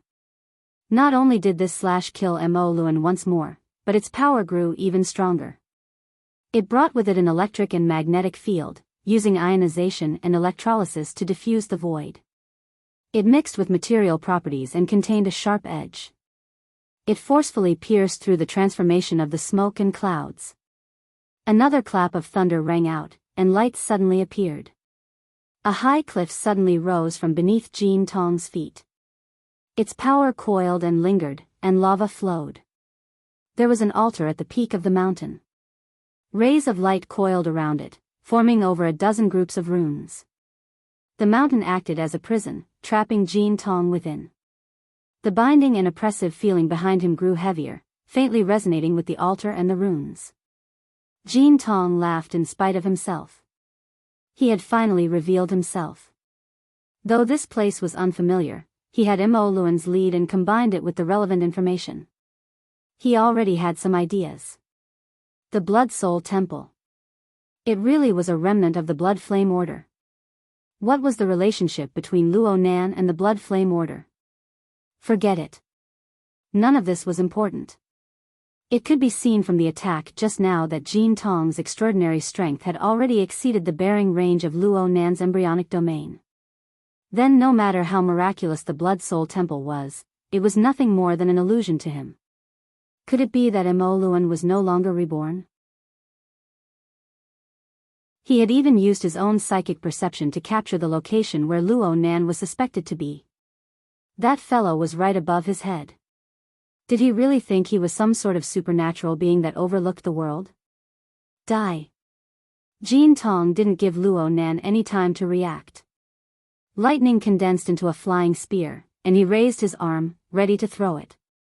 His strength was about to be released, but a few ice-cold fingers pressed against his wrist at this time. Behind him, Jean Tong's hair stood on end in an instant. Lightning swam around his body.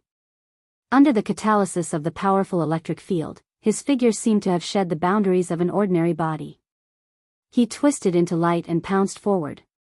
He turned back in the blink of an eye, and the thunderclap lightning blade hummed as it slashed forward. The lightning had yet to arrive, but a figure had already appeared. Jean Tong's heart thumped heavily. He felt a bit stuffy. Wu Zhao. The person behind him wore a white shirt and trousers. His black hair was like a waterfall, and he held a scroll in his hand. It was Her Majesty Empress Wu, who had just beaten him to the point where he couldn't even fight back. Jean Tong's mind nearly exploded in that instant. The only thought in his mind was to turn around and leave. But a second wave of stimulation from the metal headband poured into his mind, catalyzing his state to an unprecedented peak. His mind was even more marvelous. It was as if the heavens were helping him. His gaze swept past, and he suddenly saw a faint shadow on Empress Wu's shoulder and flank. It was like limbs were spreading out. It was like a demon had appeared in a trance. This shadow. It was an incorporeal wraith. It was in the shape of a spider. That's right, the human-faced arachnid. Jean Tong seemed to understand a lot in that instant. He could clearly feel a great loss of blood and energy in this moment. It was as if a demonic god had chopped off half of his flesh and blood. And the flow of the vital energy of the flesh and blood was the amalgamation of the martial monarch and the human-faced arachnid before his eyes. To be precise, it was the image of the martial monarch that the human-faced arachnid had stripped from the depths of his mind. Jean Tong stared fixedly at this demonic image, and a few questions that were hard to solve were connected in his mind bit by bit. Without a doubt, this human-faced arachnid was the one that had possessed his body and soul. Its attack channel was most likely the crack in his mind that had appeared when he faced the martial monarch's miserable defeat. The human-faced arachnid had taken advantage of the flaw in his mind to extract a steady stream of blood essence and vital energy. It had fed Luo Nan's embryonic domain and propelled the operation of the Blood Soul Temple. Now this thing had done something even more inconceivable. It had actually used the demonic barrier in Jean Tong's mind to condense his energy and form the shadow of Her Majesty Empress Wu. Using my heart's demon to kill me. This method is truly marvelous. What a monster. Jean Tong spoke, but he wasn't angry. Instead, he was happy. He laughed loudly. In the end, Luo Nan is still a junior. She saw that I had broken through her domain and was about to attack. She was worried, so she ordered the human-faced arachnid to forcefully extract her blood energy. This caused the demon within her body to transform into a demon outside of the martial monarch's form. Perhaps this would have been a brilliant move against the mental side. But I am a fleshly extraordinary who slaughtered my way out of a pile of corpses. Do you really think that I, your father, lost to the martial monarch, can't even beat her shadow? Amidst his loud laughter, electricity coiled around Jean Tong's body. He rebuked the clouds. Very good. As long as I can slay the martial monarch's demonic shadow, it is the same as slaying the flaw in my own mind. I will cut off future troubles. Even if I lose a great deal of blood essence, I will still have gained. When the time comes, I will regain my freedom and open a new world. Jean Tong's laughter had yet to fade away when the stimulating power of the metal headband increased for the third time. He didn't hold back at all. He no longer cared about the injuries on his body. He operated with all his might, pushing the transformation of his body and soul to the limit. It was as if he was still in a state of being aided by the gods. The more painful it was, the clearer it was. Aha! Jean Tong launched an attack at the shadow of the greatest enemy of his life, and the martial monarch's demonic shadow advanced noiselessly. The two sides clashed, colliding dozens of times in an instant. Then, electricity scattered in all directions, and the magnetic field collapsed. Jean Tong spat out a mouthful of blood, and his chest almost collapsed. He had suffered a fatal blow from the martial monarch's demonic shadow, but he cracked a smile. He counterattacked amidst his smile. It was no longer the imposing electricity, but the purest straight punch. His long arm was like a sword as it pierced into the martial monarch's demonic shadow's chest. I'll learn from you. Once the wondrous meaning was felt, the inside and outside became bright. A speck of spiritual light shone through the universe. Jean Tong laughed loudly. He was about to take advantage of the situation and break the domain's embryonic form in one fell swoop, but his laughter suddenly became hoarse. It was also a straight finger. It passed through the martial monarch's demonic shadow, which had already begun to collapse, and pierced his extended arm into his chest. Wherever it hit, the blood coagulated and then spoiled. His internal organs accumulated fluid and rotted in the blink of an eye. His body decayed, and his white bones were exposed. Moreover, it spread throughout his entire body at an astonishing speed. One finger destroyed his entire body's vitality. Jean Tong's expression froze. He could only watch helplessly as his own body decayed. He no longer had the power to reverse the situation. The one who caused all of this was a thin, malnourished figure. At this moment, he was right in front of Jean Tong. He slightly leaned to the side, letting Jean Tong's stiff straight arm pass by. His eyes were tranquil and nearly empty. Jean Tong had seen this figure before. Just today, before he entered Xia City, he confirmed his most important objective once more. 16 billion in wealth, 2/1000 of the shares, and the authority that was closest to the apex of the world. Jean Tong's eyes widened. He wanted to reach out and grab it, but that figure dissolved like mist, leaving no trace behind. The Blood Soul Temple shook. The clouds hung low in the sky, and bloody light surged. Jean Tong's mostly decayed body was on the altar. His feet had already sunk into the altar. It was not accurate to say that he had sunk. It was more appropriate to say that he had dissolved.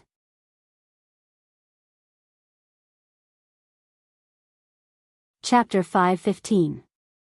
Xia City Time, December 9th, around 1:00 in the afternoon. The Coastal Defense Forces stationed in Xia City received an offshore detection alert. A regional magnetic explosion had occurred in a certain region of the sea.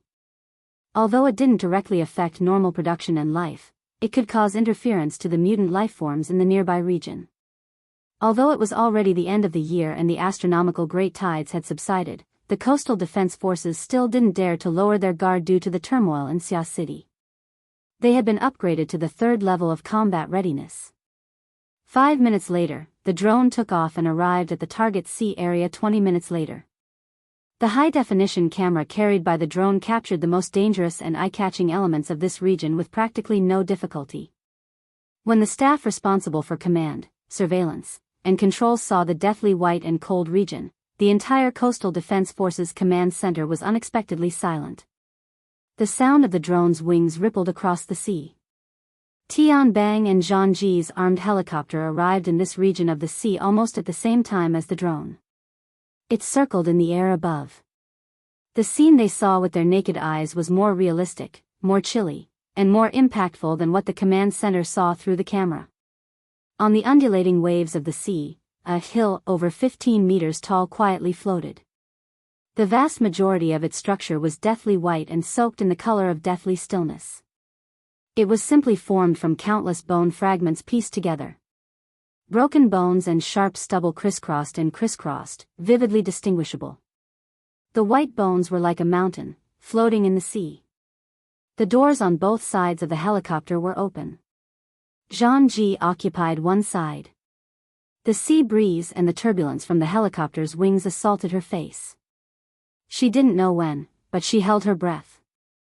She just subconsciously controlled the hovering camera to circle around this white bone hill. She took close-up and long-distance shots without end. The satellite network didn't care about the cost. The clear images were transmitted back to the live broadcast room and into the eyes of over 20,000 people. For the time being, Zhang Ji didn't care what kind of repercussions such a scene would cause. After the initial period of shock, she was finally able to analyze more things from this white bone hill. She noticed that the skeletons on top of the white bone hill were all thick fish bones. Occasionally, there would be bird bones mixed in. The components should be the life forms of the surrounding seas, and 99% of them were mutants.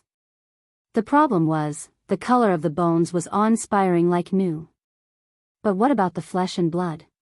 Was it scraped clean? Or was it eaten away by something in a short period of time? The unrestrained imagination was even more chilling than the bones in front of him.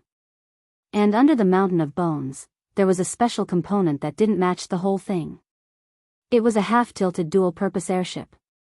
Its body was twisted and deformed, and there were traces of fire in some areas, but they were also covered by hills of white bones. It was precisely because of the existence of this ship that the dense bone mound obtained enough buoyancy to float on the sea surface. Zhang Ji shifted the camera and scanned the ship.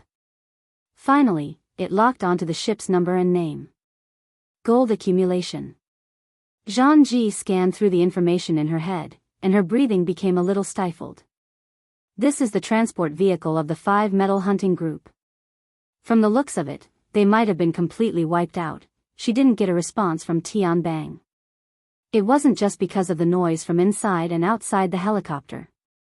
In fact, ever since they arrived in this area, Tianbang, who had always liked to joke around and take advantage of others, was surprisingly quiet. At this time, he just knocked on the headset, signaling the pilot to come closer. When the helicopter was almost directly above the White Bone Mountain, Tianbang, who was at the other side of the hatch, jumped down without any warning and landed on the top of the White Bone Mountain. The top was relatively flat, and the entire White Bone Mountain seemed to be pieced together casually, but it was surprisingly sturdy. The entire White Bone Mountain didn't move at all even after Tianbang jumped down. There was such a thing? Seeing this, Zhang Ji also wanted to jump down, but just as she moved, she saw Tianbang waving at her, stopping her. Was there any danger up there? If it was just danger, Zhang Ji wouldn't care. But on top of the White Bone Mountain, Tianbang's expression was unprecedentedly stern and grave. It directly stopped Zhang Ji from challenging his patience. In the next moment, Zhang Ji saw the format of fire outside Tianbang's body. He reached out with his arm, but this time, he was absorbing the seawater below the White Bone Mountain. The undulating sea surface was like a dragon sucking in water, and a whirlpool formed. A stream of water directly rose up and went straight to the top of the White Bone Mountain. Another stream of water flowed from bottom to top, submerging the bottom of the White Bone Mountain, and the foundation of the ship. The seawater rose and fell, instantly washing the White Bone Mountain. On the mountain, the cracks in the bones and the holes in between had water flowing up and down. What was Tian Bang doing? Zhang Ji didn't understand. There were countless ability users watching the live broadcast right now, and they had the same thoughts as Zhang Ji. However, Luo Nan didn't care about their discussions and debates in the live broadcast room, the forums, the chat group, and various other channels. Luo Nan was sitting in the waiting area of Xia City's administrative hall right now. Since it was Sunday, most departments weren't working. There weren't many people here. Qinikuan, who was in charge of security, was very idle. He held a flexible screen and watched the live broadcast. The display showed the White Bone Mountain in the open sea, as well as the trajectory of the surging water. Luo Nan only scanned it twice, closed his eyes, and pondered over his own matters. He was a participant, the leader, and the manipulator of this entire situation. He was also the true winner of today's bountiful profits. Even though it had been some time since the matter, he still needed to calm his mind and straighten out his subsequent train of thought. Yes, he had used his own various resources to successfully behead Jin Tong.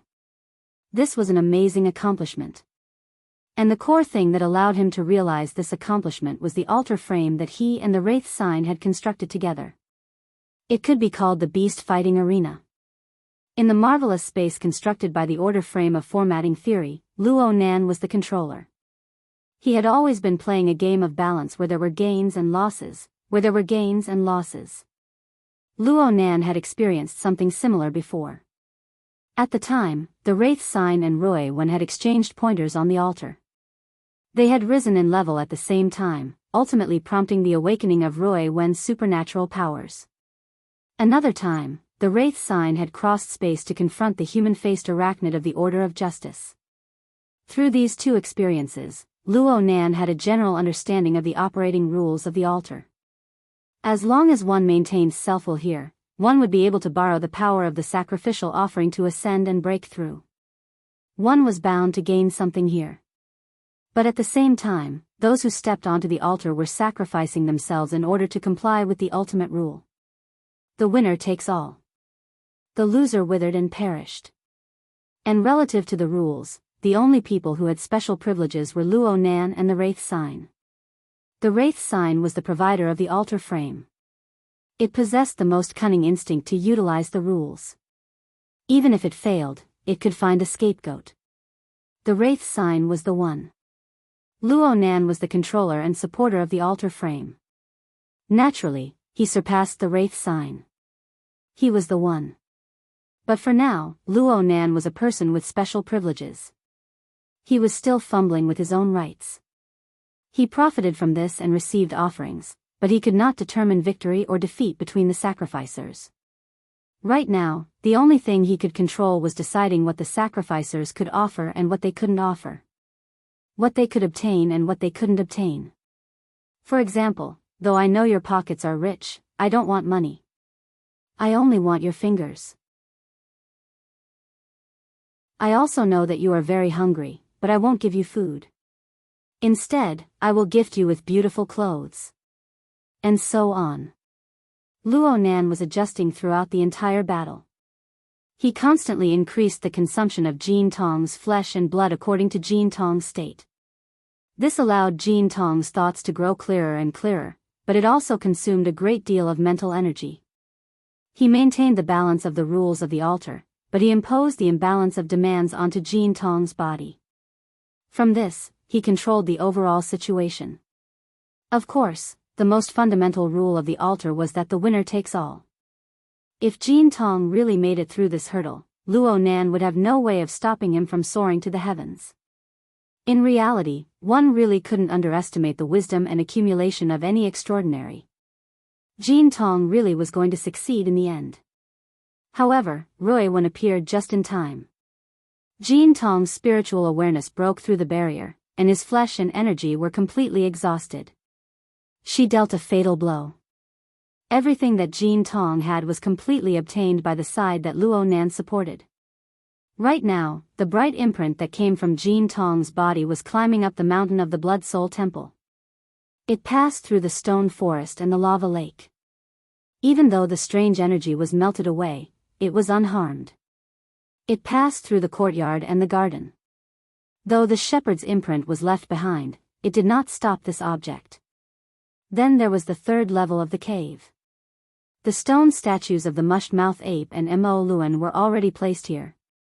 This was also the place where Luo Nan could most easily mobilize his combat strength. However, the bright imprint didn't stop at all. It clearly didn't match this cave. This speck of wondrous bright light followed the shape of the mountain of the Blood Soul Temple, winding and lingering. It rose bit by bit along with the flowing lava, all the way to the fourth level. When it reached the group of buildings that resembled temples and halls, it broke away from the flow of flames and entered this place. They were truly on completely different levels. Luo Nan more or less grasped some of the changes in the levels of the Blood Soul Temple. The first level of the Blood Soul Temple was the stone forest and the lava lake. It was a place to digest foreign strange energy. The second level was the stone garden. The shepherd's imprint was stored there. It could barely be considered a place for guests. This was because the few members of the Blood Flame Order had yet to complete the construction of the Blood Soul Temple. It was not easy to control them. Who would have thought that Luo Nan possessed the power of hell in this world? He borrowed the control of the human-faced arachnid to forcefully take down the Blood Soul Temple. As for the third level of the cave, looking at the stone statues of the mush-mouth ape and the Mo Luan stone, it should be used to store the imprint of the architect. The fourth level of the temple hall was confirmed to be used to place the imprint of extraordinaries. Jean Tong was the first resident of this place. Then the fifth level was given to the legendary Blood Flame Will. Next was the sixth step, which was the internalization of the Blood Flame Will. What was to be done? Luo Nan was unable to analyze the deeper level of theory for a time. He discovered that the temple hall of the fourth level had a complex structure with courtyards arranged in rows. In fact, the inside was completely empty. Jean Tong's bright imprint entered this place and arrived at a hall to the left. There was a vague structure of rooms and the like outside the hall. But that was all. Luo Nan thought back to the cave on the third level. There were several faceless stone statues. He just needed to wait for the imprint to connect and fill the place with bloody light. Then there would be a supernatural phenomenon. However, there were no statues within the hall of the fourth level. Everything within the rooms was empty. The bright imprint was located in the center of the hall. It was lonely and pitiful.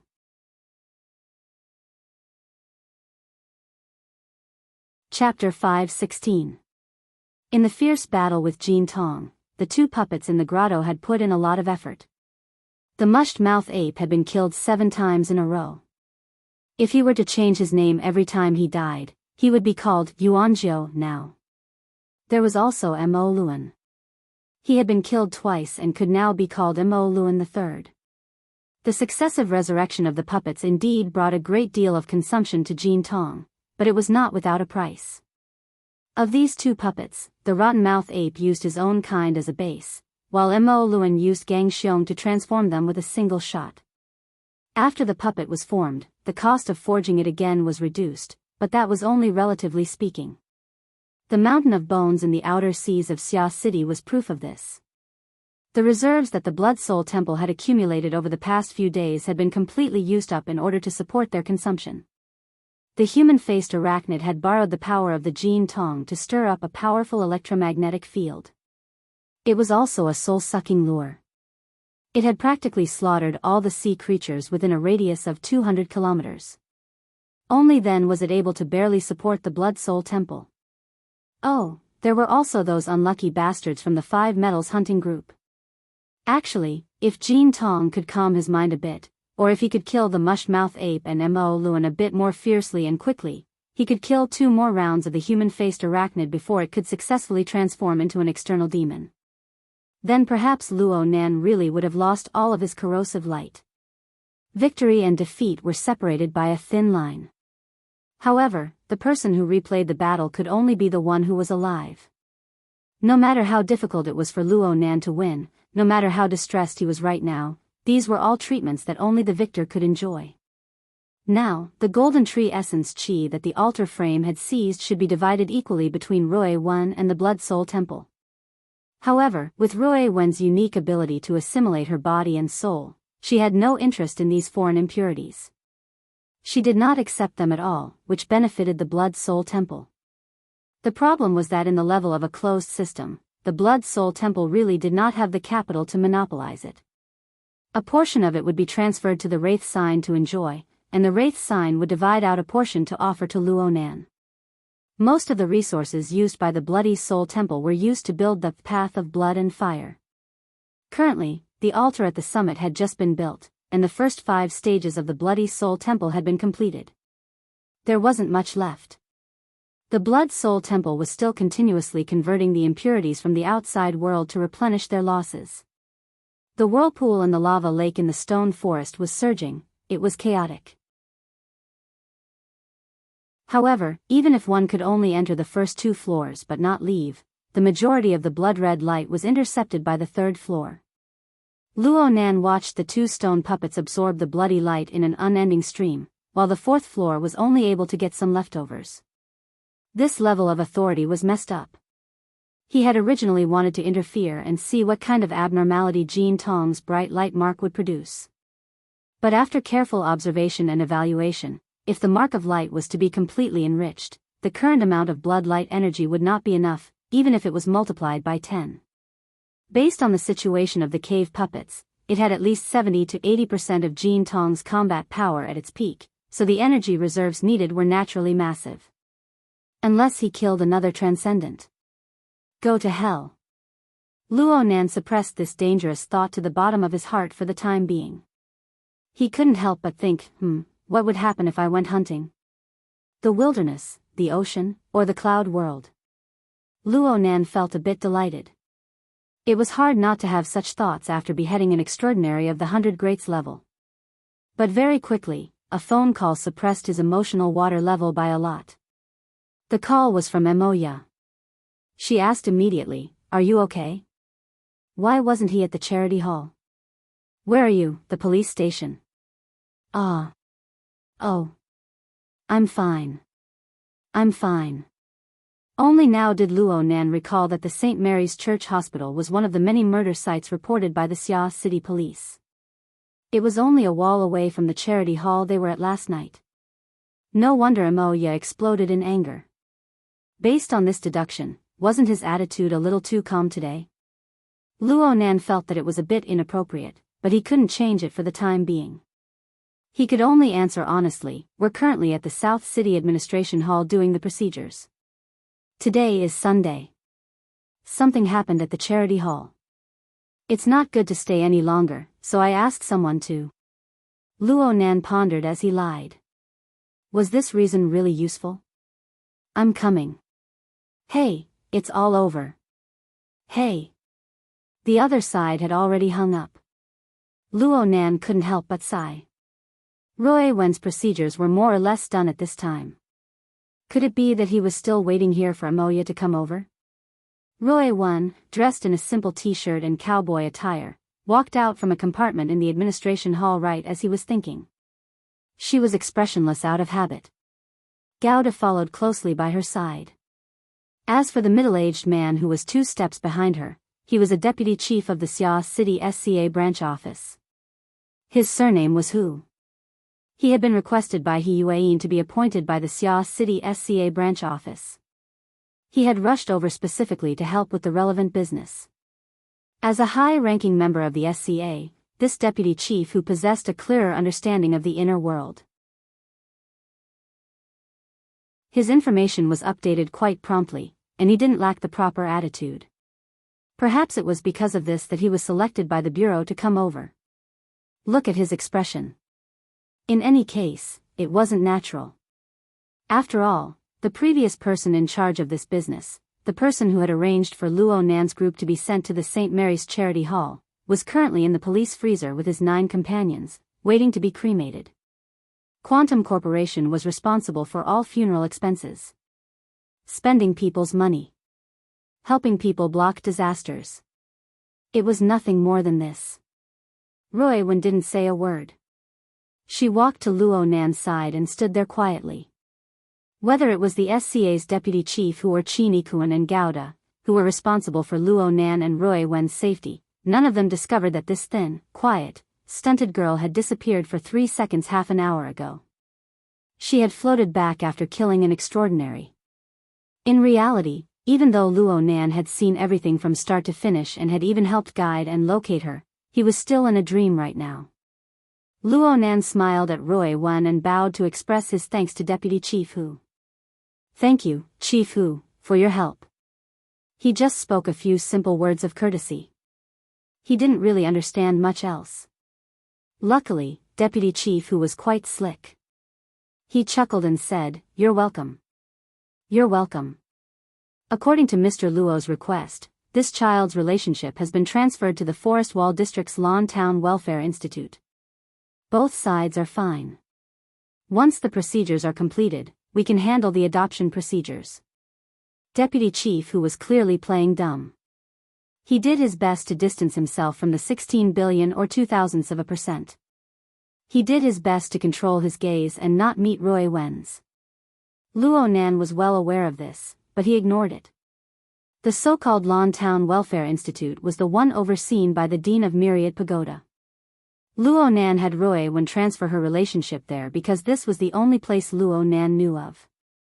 The Xia City branch didn't have a similar organization, so it was inconvenient to operate. Of course, it was just in name. Luo Nan would still keep Roy Wen by his side in the future.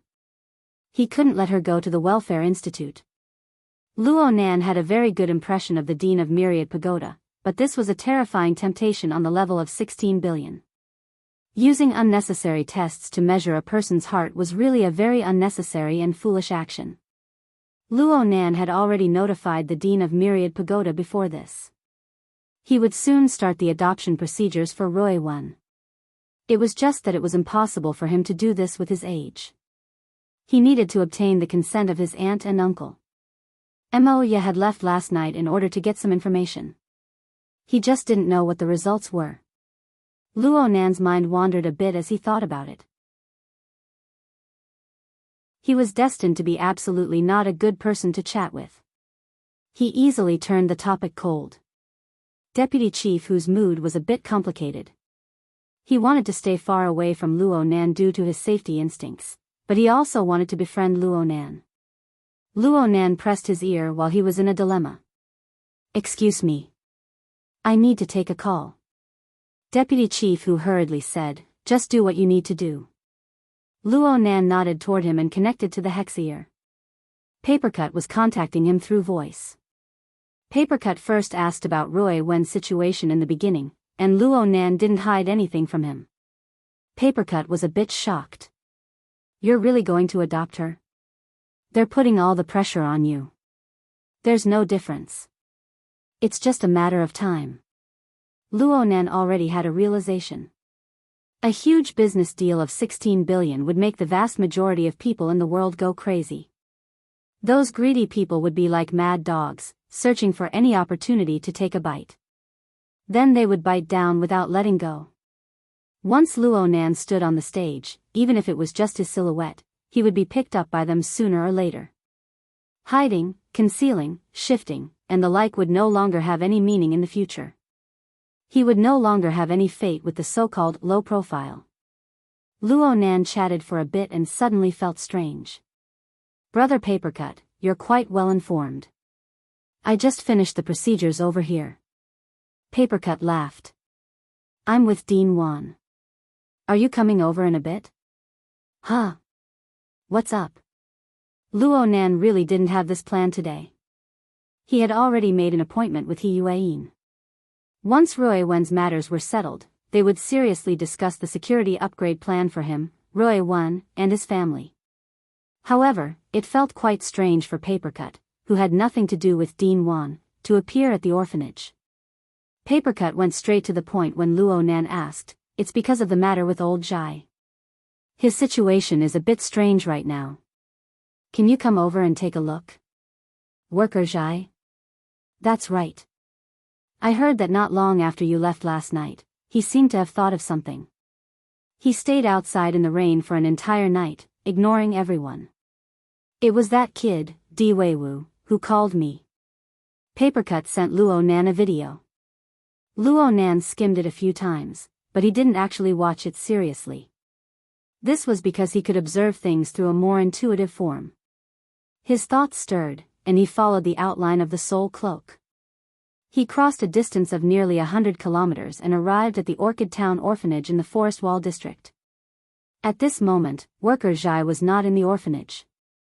Instead, he was sitting by the roadside outside. There was a relatively regular stone under his butt, and his body was like a statue as he stared blankly at the freezing rain that was falling from the gaps between the buildings. In front of Worker Jai, the abandoned driveway that ran through the River Wu district, Forest Wall district, and Trigate district was already covered in thin ice. The bandits on the road had also quietened down. Luo Nan frowned as he observed Worker Jai for a moment. His initial judgment was that Worker Jai was in a state that seemed to be calm yet wasn't. It was a bit like an epiphany. The breadth and depth of Worker Jai's processing of information should have increased. Dean Wan and I both feel that old Jai has entered some sort of state of enlightenment. However, it's hard to say what he's comprehending. This is a matter of the spiritual domain. You're an expert and you've been close to Jai Yunxing recently. Do you have any guesses? When did I become an expert? Luo Nan shook his head. Actually, he already had a general understanding of what was going on. Moreover, he could solve the problem right now. However, doing this would be too shocking, and it might expose his trump card. I'd better go there.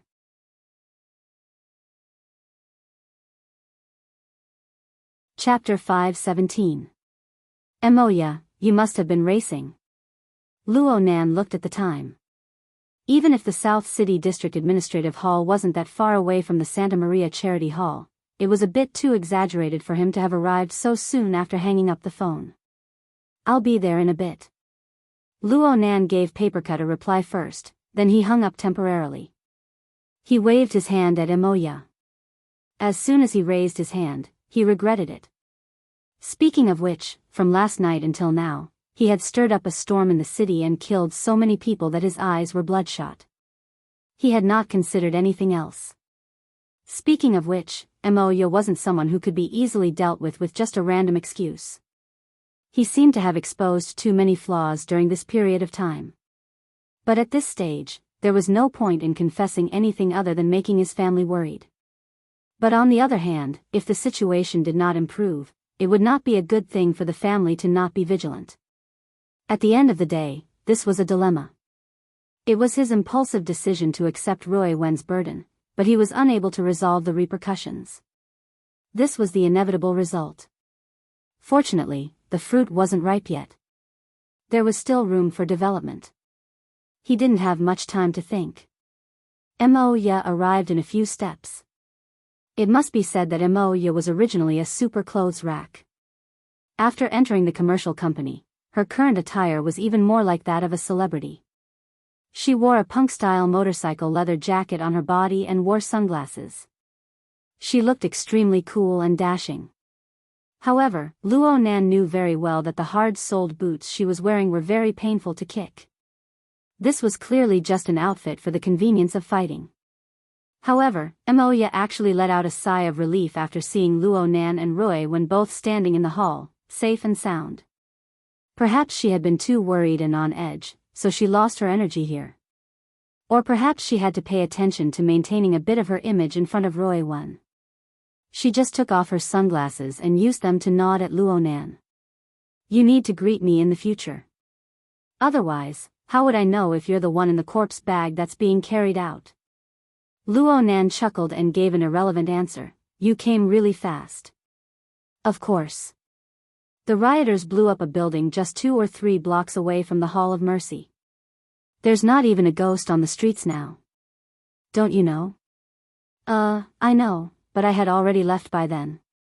It's only 4 blocks away from that building. What else could Luo Nan say? He could only smile. Fortunately, at this time, Roy Wen attracted his attention. Moya took great pity on this silent, thin, and weak child. She laughed as she bypassed Luo Nan to touch Roy Wen's cheek. You didn't get scared, did you? It'll be much easier to stay at home in the future.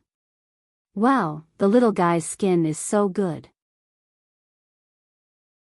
This was not the first time Moya sighed with emotion. With Roy Wen's special innate talent of body and soul merging, her entire body was pure and translucent, almost inhuman. It wouldn't be an exaggeration to say that she was spotless, and that her skin was like jade. Even with a magnifying glass, one wouldn't be able to find any flaws. It was useless for Moya to be envious of him.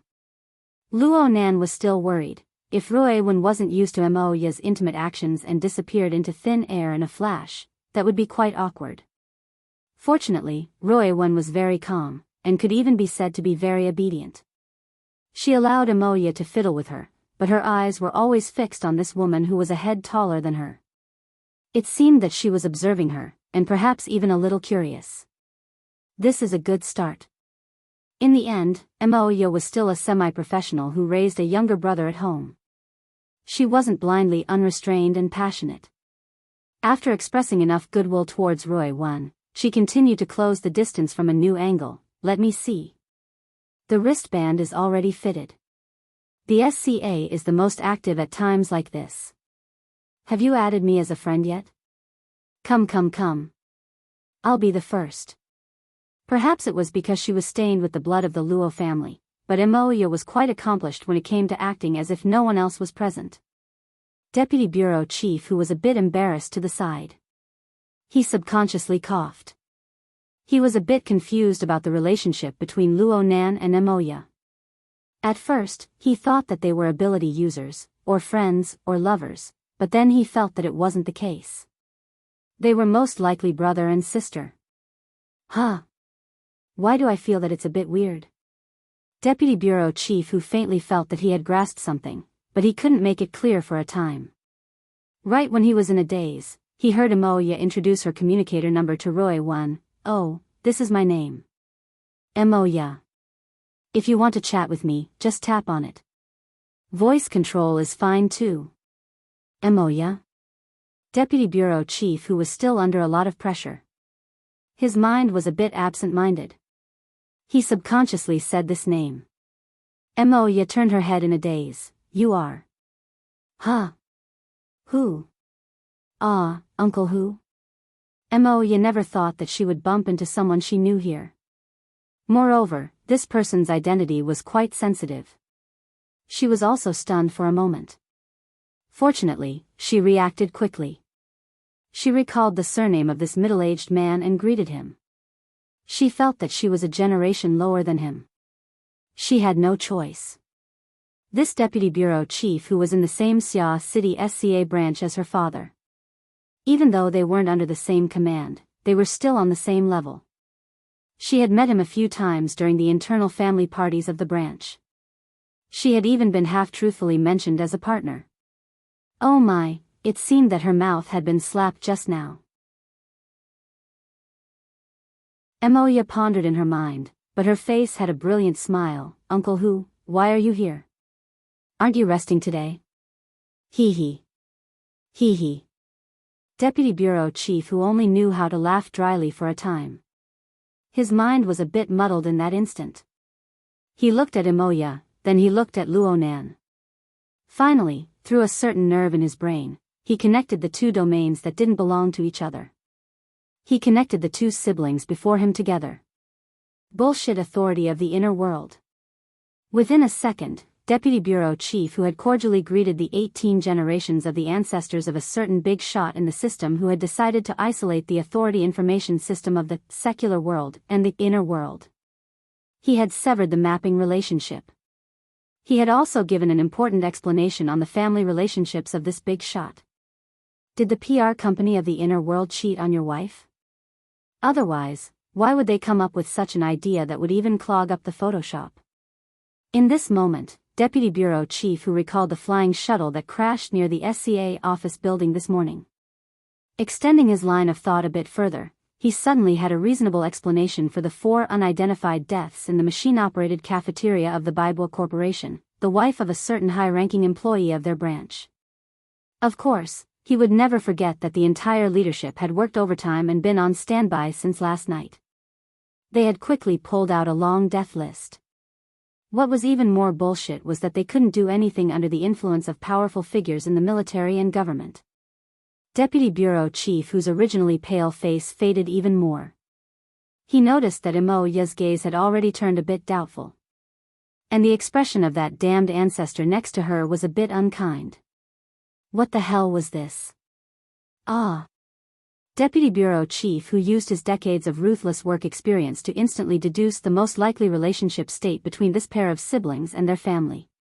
Then a smile blossomed on his face. Oh. It really is you, Imoya. You're a big star now. Then this is the one from the Hai Hang family. He was a bit at a loss for words for a time.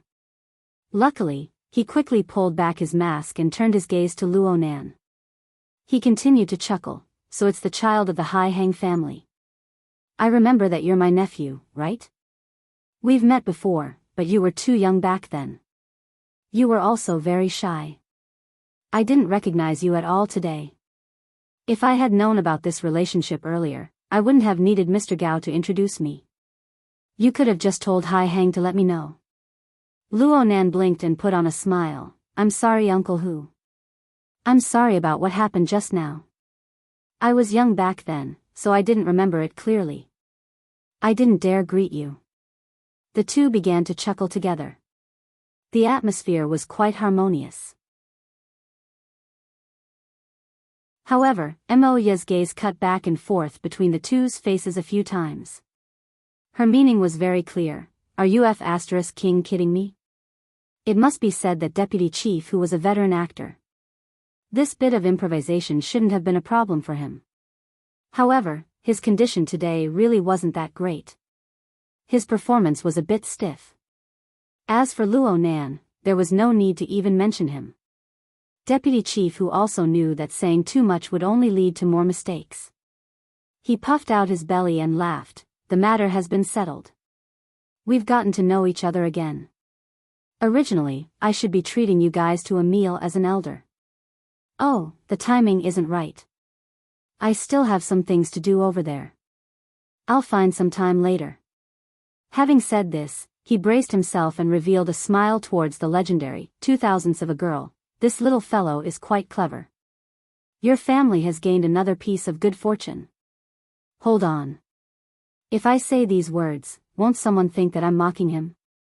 Deputy Chief, who felt that he already didn't know how to speak. Luckily, Imoya had a certain standard when it came to the ways of the world.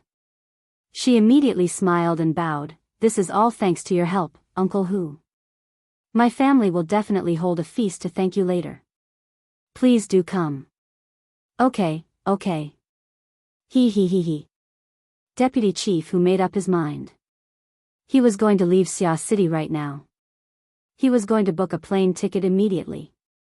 It didn't matter where he was going. Even in a state of emergency, a leader should theoretically be on duty 24 hours a day.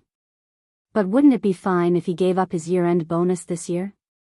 Imoya watched Deputy Chief Hu walk out of the administrative hall in a hurry. She gazed at Luo Nan, then her gaze swept over Qin Ikuan and Gouda. She suddenly smiled. Excellent. As the saying goes, a scholar who has been away for 3 days must be looked at in a new light.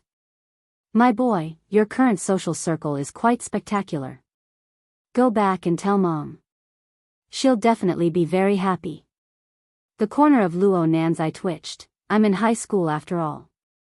Imoya lowered her voice a bit. Really? You've put down your previous work? You don't have any problems with your funds, right? Luo Nan was stupefied when faced with the biggest benefactor of his life. But he could only shake his head right now. He understood in his heart that it wouldn't be that easy to get through this time. Who knew that Imoya would raise an eyebrow and change the topic? The procedures are done. Are you going home? I'm going to take Roy Wen to the orphanage to perfect the procedures. Do you want to come with me? Luo Nan took the initiative to invite her, but Moya unexpectedly refused. She put on her sunglasses and shook her head. I have a schedule tonight. I should go meet up. You guys just pay attention to your safety. No problem. The group of people walked out of the administrative hall like this.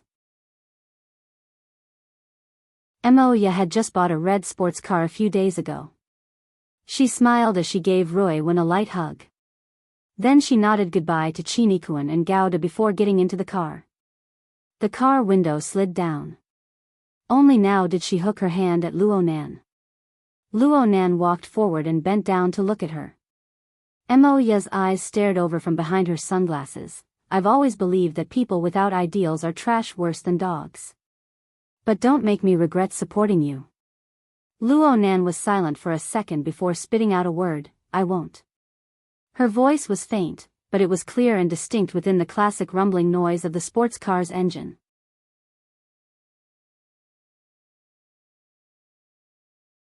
Chapter 5:18. The jeep started moving. It first headed south, circled around the Huanhai Highway, and headed toward the Western Forest Wall District. Luo Nan received Moya's reminder in the car. He gave his aunt a call. The outside world was in a state of chaos. He had to report that he was safe no matter what. The call didn't last long. It ended after a minute or two. Everything was normal on the phone, but Luo Nan couldn't help but stroke his brows. He didn't know when his brows had become knotted. It must be known that the entirety of Xia City was under the surveillance of his soul cloak. Luo Nan poured his thoughts into it, and no changes in the situation at home could be hidden from his eyes. Luo Nan's aunt and uncle were sitting in the living room at home right now. The two were silent. Luo Shuqing had been fiddling with the wristband on her wrist the entire time after the call ended. Her expression could be described as calm or repressed.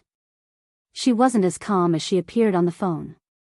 As for Luo Nan's uncle, Mo Hai Hang, he was sitting to the side. He was hugging his stupid, black, and thick mobile workstation, operating it. He even had an electronic cigarette in his mouth. Steam rose, and it made a sizzling sound. This scene made Luo Nan think of the time when he eavesdropped on Luo Nan's uncle and aunt's conversation. They, and Moya. Where did their train of thought go? Luo Nan spoke subconsciously. He didn't want to hear an answer. He just wanted to calm his emotions a bit. Chinikuan, who was next to him, thought seriously for a moment. He replied, from Miss Moya's behavior, perhaps she believes that your research results have been sold for a good price, or that you have a very powerful investor. Luo Nan was stunned for a moment. He turned his head. Chinikuan spoke softly, the research of supernatural powers has made quite a bit of progress in recent years. It also represents a certain trend. Therefore, there has always been a lot of active capital in the outer circles of the inner world. They will always set their eyes on some projects with potential. They will use all kinds of methods to invest in relationships in an attempt to get a share of the pie. Of course, once capital is injected, whether ability users or capital is the leader will depend on the specific situation and analysis. Luo Nan went, oh. Chinikuan's words reminded him of something similar. Octopus and Crag Burst had told him about this before. Octopus had yet to finalize his latest thesis, but a pharmaceutical company had already come knocking on his door. They wished to jointly develop relevant targeted drugs. It was said that the VAM agreement was quite considerable. In this sense, it was not impossible to say that Luo Nan's research results could be sold for a good price. This is a good reason. Luo Nan was a bit moved. If he could do more research on this and gradually transfer his situation in the inner world, it would not be a problem. Instead of letting the family's imagination run wild, it was better to guide them in a controllable direction. In any case, uncle and aunt's acceptance of this matter should be better than ordinary people who had no concept. He asked for Chinikuan's opinion. Brother Chin, what do you think about the topic research on targeting drugs based on formatting theory? Do you think it will work if you use it to attract investments? Chinikuan shook his head. I'm a layman. Luo Nan grew excited. I think it's quite reliable. Actually, there are projects. Brother Octopus's progress is quite good already. I can ask Sister Yuan to help draft up a plan later. As Luo Nan's accumulated power was released layer by layer and soared all the way, he already possessed a prominent position in the inner world. He also possessed the corresponding right to speak. All right. Perhaps it was his companions at the Xia City branch who were flattering him. But Luo Nan felt that the matter of pushing out a genuine formatting theory and giving his grandfather a proper name could be put on the agenda in the near future. Formatting theory itself had all sorts of problems. Yuan had warned that formatting theory deviated greatly from the mainstream research direction of the world. But Luo Nan, a living example, would attract a portion of people to join in the research of formatting theory and form new results. It must be known that Luo Nan would certainly be one of the most eye-catching focal points of the inner world for some time in the future, unless he was cleanly eliminated by someone. Brother Octopus was a successful example. Luo Nan hoped that hundreds and thousands of such examples would appear. In that case, his grandfather, Luo Nan's suddenly excited mood stopped for a moment. He couldn't help but think of the hospital's diagnosis of his grandfather's condition. He subconsciously used his soul cloak to roughly observe his grandfather's current situation. An old man, who was already emaciated and deformed, was wrapped in a thick blanket in the hospital room. He sat on the bed and stared blankly at the pattering freezing rain outside. Luo Nan didn't know what this rain, this city, and this world looked like in his grandfather's eyes. The severe symptoms of schizophrenia caused everything before this old man's eyes to transform into the harshest and most realistic of illusions. In this unchangeable and distorted world, even the most rigorous rationality had to yield to the patient's instinctive feelings, creating absurd logic. Even for the patient, it was still rigorous and thorough. It was impeccable. Reality was just this sorrowful. Luo Nan's soul cloak gave him an astonishing range of perception, but it also made it impossible for him to avoid this reality. He didn't even have the chance to buffer. But perhaps it was because of the continuous advancement of his cultivation and the influence of his glorious battle achievements, Luo Nan had a marvelous confidence and premonition right now. Perhaps it was a misconception. In reality, this wasn't something that suddenly appeared. It had formed a long time ago, just if his grandfather always adhered to the logic of formatting theory, then perhaps the only person who could communicate with him would be Luo Nan himself. Even if he couldn't do it right now, sooner or later he would discover a docking window as his understanding and application of formatting theory deepened. Luo Nan had once thought of using a psychic's drawing to try it out, but now that he thought about it, it was quite unrealistic. Due to the aggravation of his schizophrenia, the heavens knew what the drawing looked like in his grandfather's eyes. Only by truly connecting their minds could that tiny bit of possibility be unearthed. Luo Nan turned his head to face Roy when his thoughts reached this point. It'll be a bit quieter in 2 days. I'll take you to see my grandfather. There's a new person in the family. I should at least let him know. Roy listened quietly. She didn't say much. Luo Nan knew that she didn't refuse, and that was enough. Luo Nan let out a long breath and leaned back in his chair. He slightly closed his eyelids, but when he wanted to open them again, he felt that they were strangely heavy. A deep black tide surged over in an instant, nearly engulfing him. He did his best to open his eyes twice, but he actually couldn't open them. He nearly wanted to fall asleep. But he was suddenly startled in his daze. He suddenly exerted strength and broke out in a layer of cold sweat. Only then did his drowsiness disappear a bit. Mr. Luo? Chinikuan noticed Luo Nan's mental state. He was a bit worried. You should sleep in the car for a bit. You haven't slept for nearly 40 hours. It's nothing. I was just thinking about something. Luo Nan told a completely unconvincing lie and said, open the car windows. Let some air in. This didn't quite meet the security requirements, but God, who sat in the driver's seat, still did as he was told.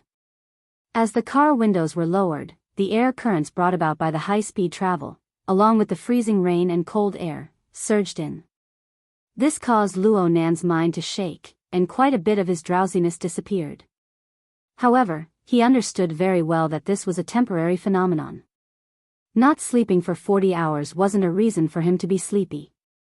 With his current level of cultivation and attainments, not sleeping for 4 days was no big deal. However, the current situation was different in the end. The root of everything was still the soul cloak that he had unfurled with all his strength. From Luo Nan's perspective, as long as the large production line of his closed system operated endlessly, the area covered by the soul cloak could endlessly expand outwards.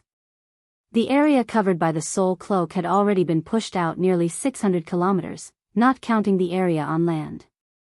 Moreover, it showed no signs of stopping. It was because of this that Luo Nan was able to accurately lock onto Jin Tong's position within the boundless ocean. He set up an ambush and killed this heavily injured extraordinary in the shortest amount of time possible. But the matter of expanding the range was the natural result of his closed system and his special interference method. It was just like stuffing things into a hard drive. The framework was there. It was a matter of course. Anyone could do it. However, to sort out a logic that ran through everything from beginning to end within a hard drive that was crammed full of information, and to perform efficient calculations in a timely manner, the difficulty had risen by more than a single level.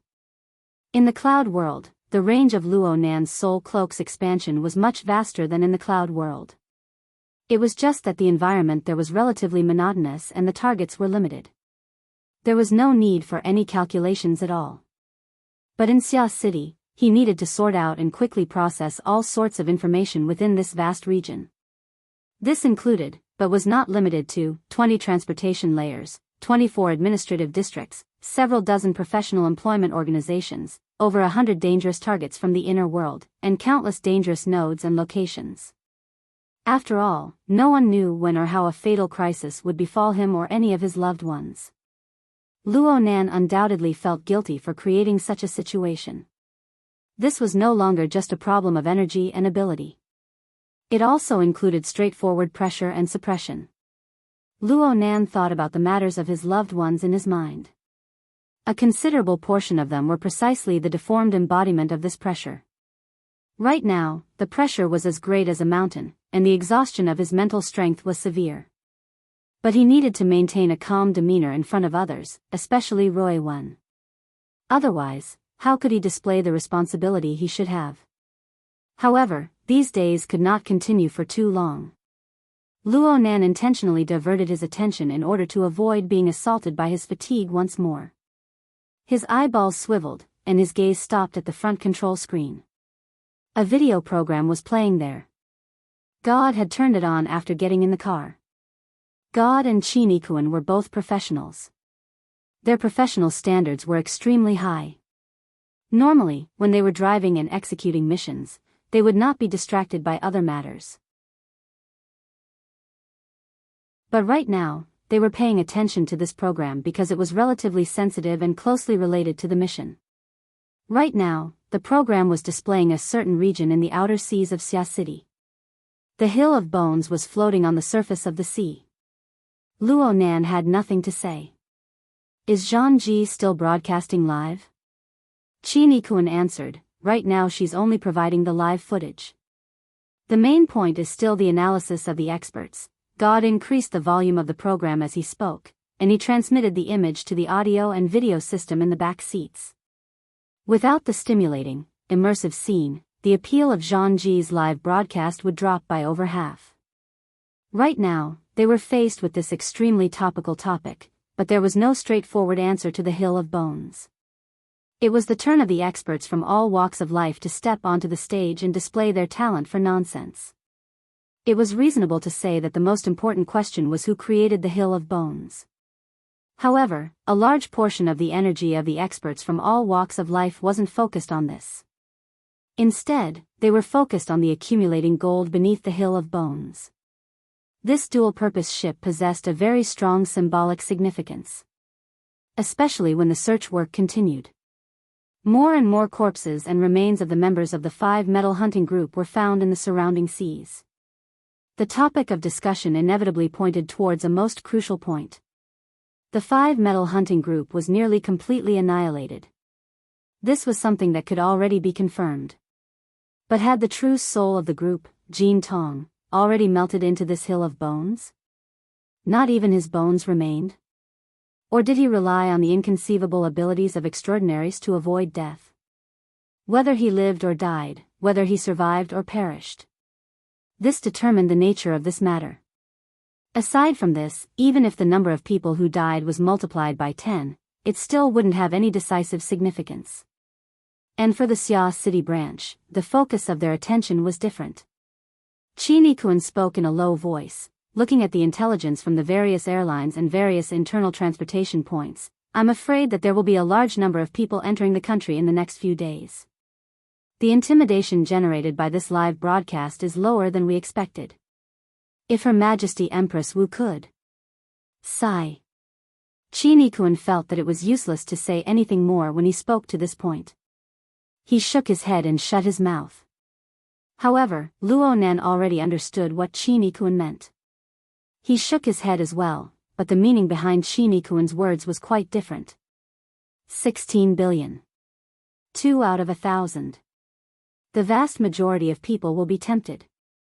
But the ones who are tempted and have the power to act will always be a small portion. Qi Nikuan found Luo Nan's words strange. The problem is that since these people have the power to act, they won't easily let go.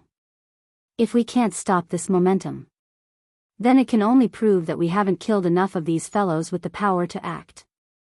Qi Nikuan was speechless. Luo Nan's eyelids trembled slightly. He was still restrained by his drowsiness. His voice was a bit indistinct. A few days ago, I participated in Charlie and Tian Lai's funerals. I thought through a problem. Since we are all part of a large network of social relationships, a certain lack will cause discomfort. People will habitually make an issue out of this network. Those people treat me like this.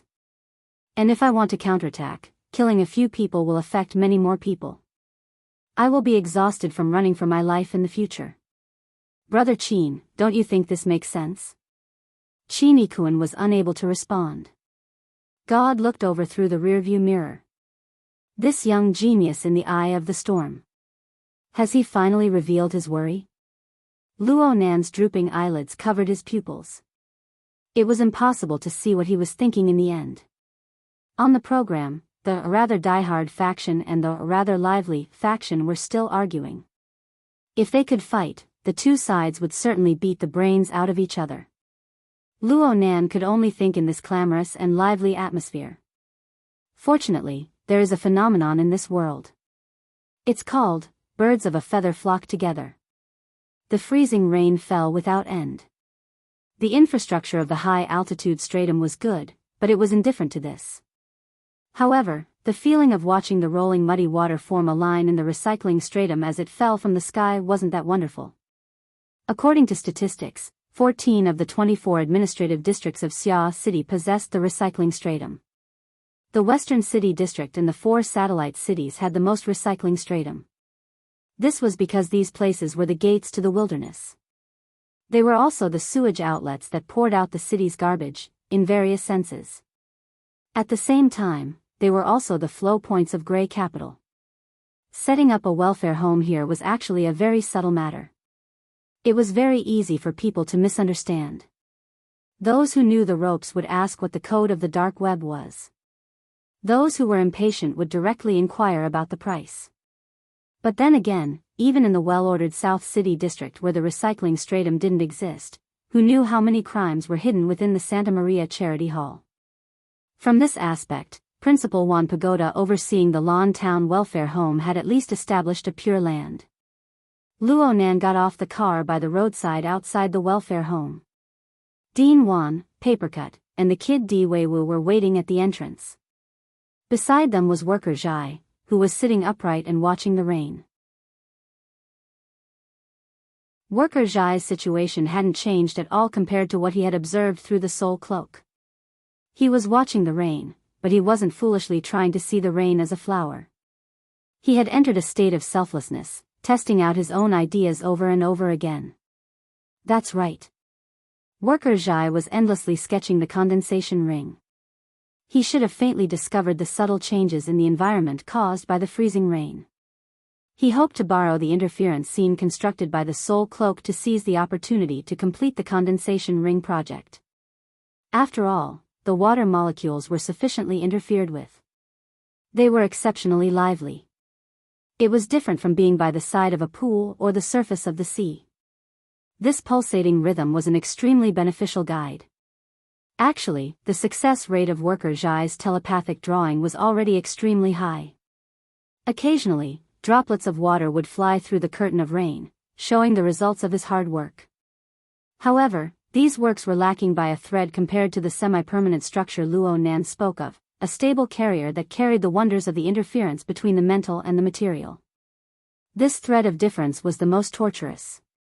Since Luo Nan was the one who proposed the cultivation plan, he naturally had his own thoughts when faced with this situation. However, Papercut and Principal Juan Pagoda were both present, so he didn't act rashly. Instead, he asked for their opinions.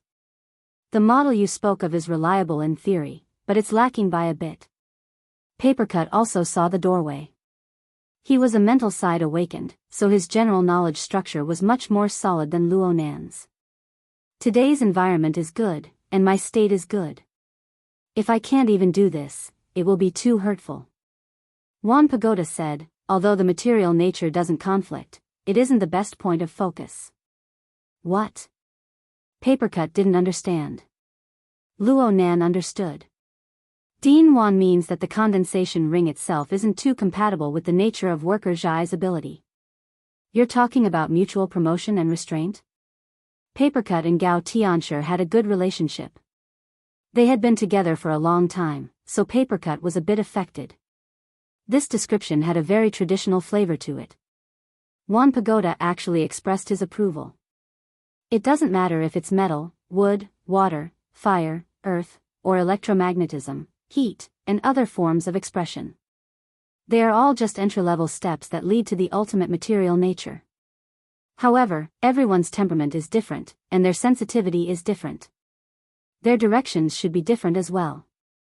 Old Zhai's ability is electron affinity. Could it be that he needs the condensation ring? Papercut cracked a joke that wasn't really a joke. Her Majesty Empress Wu probably doesn't have any in stock. Actually, everyone understood that controlling water molecules and controlling electrons was not something that someone at Worker Zhai's level could reach. When all was said and done, this ring and that ring were just handrails. They needed a relatively stable support in the material world, allowing the illusory soul strength to function and multiply. Hearing their discussion, Di Weiwu, who had been listening to the heavenly book all this time, suddenly sighed with emotion. The mental side is so troublesome. I'll just read scriptures with the dean. Hey, Roy Wen. What's your ability? That's right. This little mischievous fellow was sighing with emotion because he wanted to strike up a conversation with Roy Wen. He wanted to probe her background. A new person had entered the orphanage without rhyme or reason. She was older than them by a head, and she was a backdoor entrant. He couldn't help but be curious. Unfortunately, Roy Wen remained silent. She just stood quietly by Luo Nan's side. Luo Nan wasn't interested in children's tricks. He observed Worker Zhai's work from a close distance during the course of their conversation. He came to a preliminary conclusion. Worker Zhai's work was much more meticulous than his when it came to the condensation ring. The overall structure outlined by Worker Zhai's soul strength manifested the rigor and precision of engineering drawings. Luo Nan could see that Worker Zhai's outline seemed to divide the condensation ring structure into many fulcrums and boundaries. Worker Zhai broke it down into blocks and steps that could be pieced together. Luo Nan was enlightened as he watched for a long time. He gained a deeper understanding of the subtle details of the interference between the mental and the material. This method was undoubtedly the most labor-saving and optimal solution.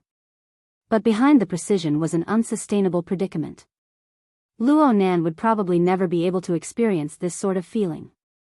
Luo Nan admired Worker Zhai's meticulousness, but the situation was different now. It would be too much of a waste of an opportunity. He thought for a moment and silently stepped forward. He abruptly bumped into Worker Zhai, interrupting Worker Zhai's state of oblivion. Worker Zhai was stunned for a moment. He turned his head to look and saw Luo Nan simply sit on the ground, ignoring the dampness. He took out the split-page notebook that rarely left his side and turned on the flexible e-ink screen and drawing software. Rays of light shot out and diffused outwards, reaching the boundaries of the notebook.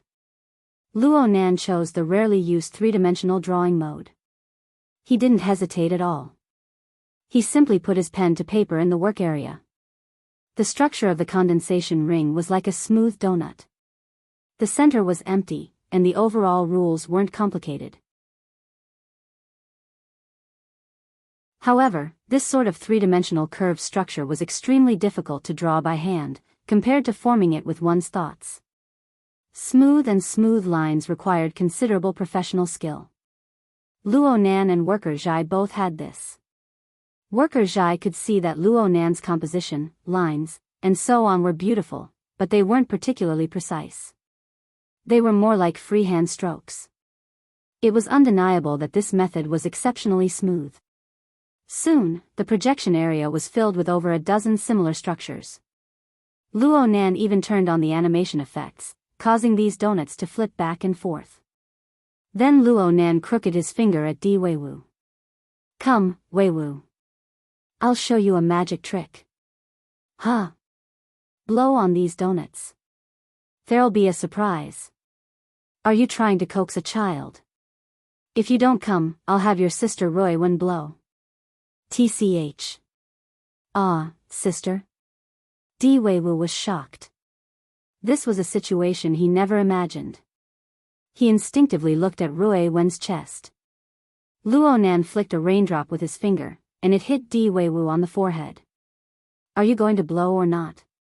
"Blow. Watch me blow your cowhide off." Even though Luo Nan said this, Di Weiwu still moved forward with great interest. He puffed his cheeks and fiercely blew on the painting area. It was at this moment that the dozen or so donuts in the work area seemed to be brushed by the airflow. They floated out from the bound light of the work area. They seemed to be stained with special light powder, and they transformed into glowing bubbles that changed shape and scattered outwards. "Wow! This is cool," Di Weiwu praised loudly. He was completely unaware of the difficulty of producing a similar scene. Luo Nan's method was inspired by the Order of Justice. Back then, the Order of Justice had used a projector to construct the structure of the sacred space. There was also the Myriad Towers.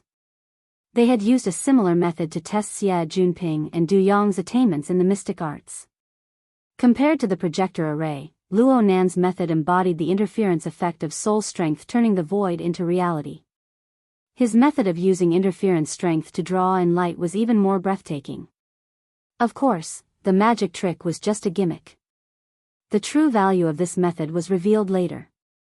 The glowing bubbles rapidly shrank at a visible rate. A small portion of them collapsed due to structural instability, but most of them shrunk to the point where it was hard to see with the naked eye. This was because the work area of the flexible screen was loaded with the glimmering energy of the glimmering screen. It released rays of light that were like the eye of a needle. 2 seconds later, these rays of light transformed into resplendent pearl-like light. This was because the structure of the condensation rings had successfully gathered water molecules. The water droplets refracted light.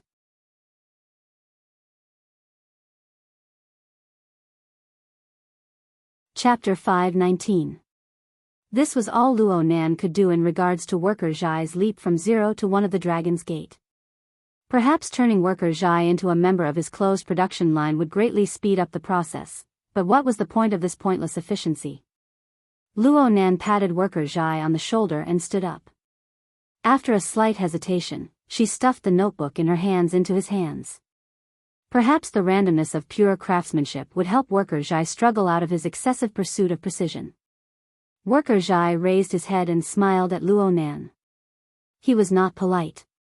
He picked up the digital pen and began to draw up and down in the working area of the drawing software. Disregarding everything else, his body language was much more relaxed. Luo Nan shifted his gaze. Brother Papercut, don't just sit around. You've also trained in the condensation ring. Come over and talk to Worker Zhai. Papercut had been looking at the translucent water droplets penetrating the curtain of rain in a daze. After he came to his senses, he spat. Only a ghost has ever practiced it. Cough. Even if he did, it would be for fun. Though he said this, he still came over obediently. He sat in Luo Nan's previous seat and watched Worker Zhai draw. At this moment, Di Weiwu had also recovered from the excitement of witnessing mental magic with his own eyes. His eyes were shining, and he had an expression that said, I don't understand it at all, but it's so interesting. Someone, hurry up and teach me. However, he had just expressed his disdain for this sort of cultivation method. In the end, he didn't have the face to spit it out in a short amount of time. He simply made his way between his godfather and Papercut, staring closely at Luo Nan's loose-leaf notebook. He wanted to find a possible mechanism within it. Since the three of them were together, Luo Nan no longer disturbed them. He smiled at Dean Wanta and said, let's go through the formalities. Luo Nan was talking about the continuation of Rui Wen's relationship transfer. Actually, it was more or less done in the administrative hall. Luo Nan was just saying this to give Worker Zhai some space and to chat with Dean Wanta. Forget about the procedures. I think what you should do now is to have a good sleep. Dean Wanta's words were almost the same as Chi Kuan's advice in the car. Obviously, Luo Nan's exhausted appearance had reached the point where everyone could see it. At this moment, Chi Kuan nodded at the side, expressing that Dean Wan's words had deeply resonated with him. Luo Nan grinned, but he didn't say much. He led Rui Wen inside. Wanta stopped persuading him and directly called the nanny of the orphanage to complete the last part of the procedures. It took a total of 5 minutes. At this time, Worker Zhai and the others had not made any breakthroughs. Luo Nan could not come and go in a hurry, so he stayed in the reception room and chatted with Wanta. Rui Wen sat quietly by Luo Nan's side.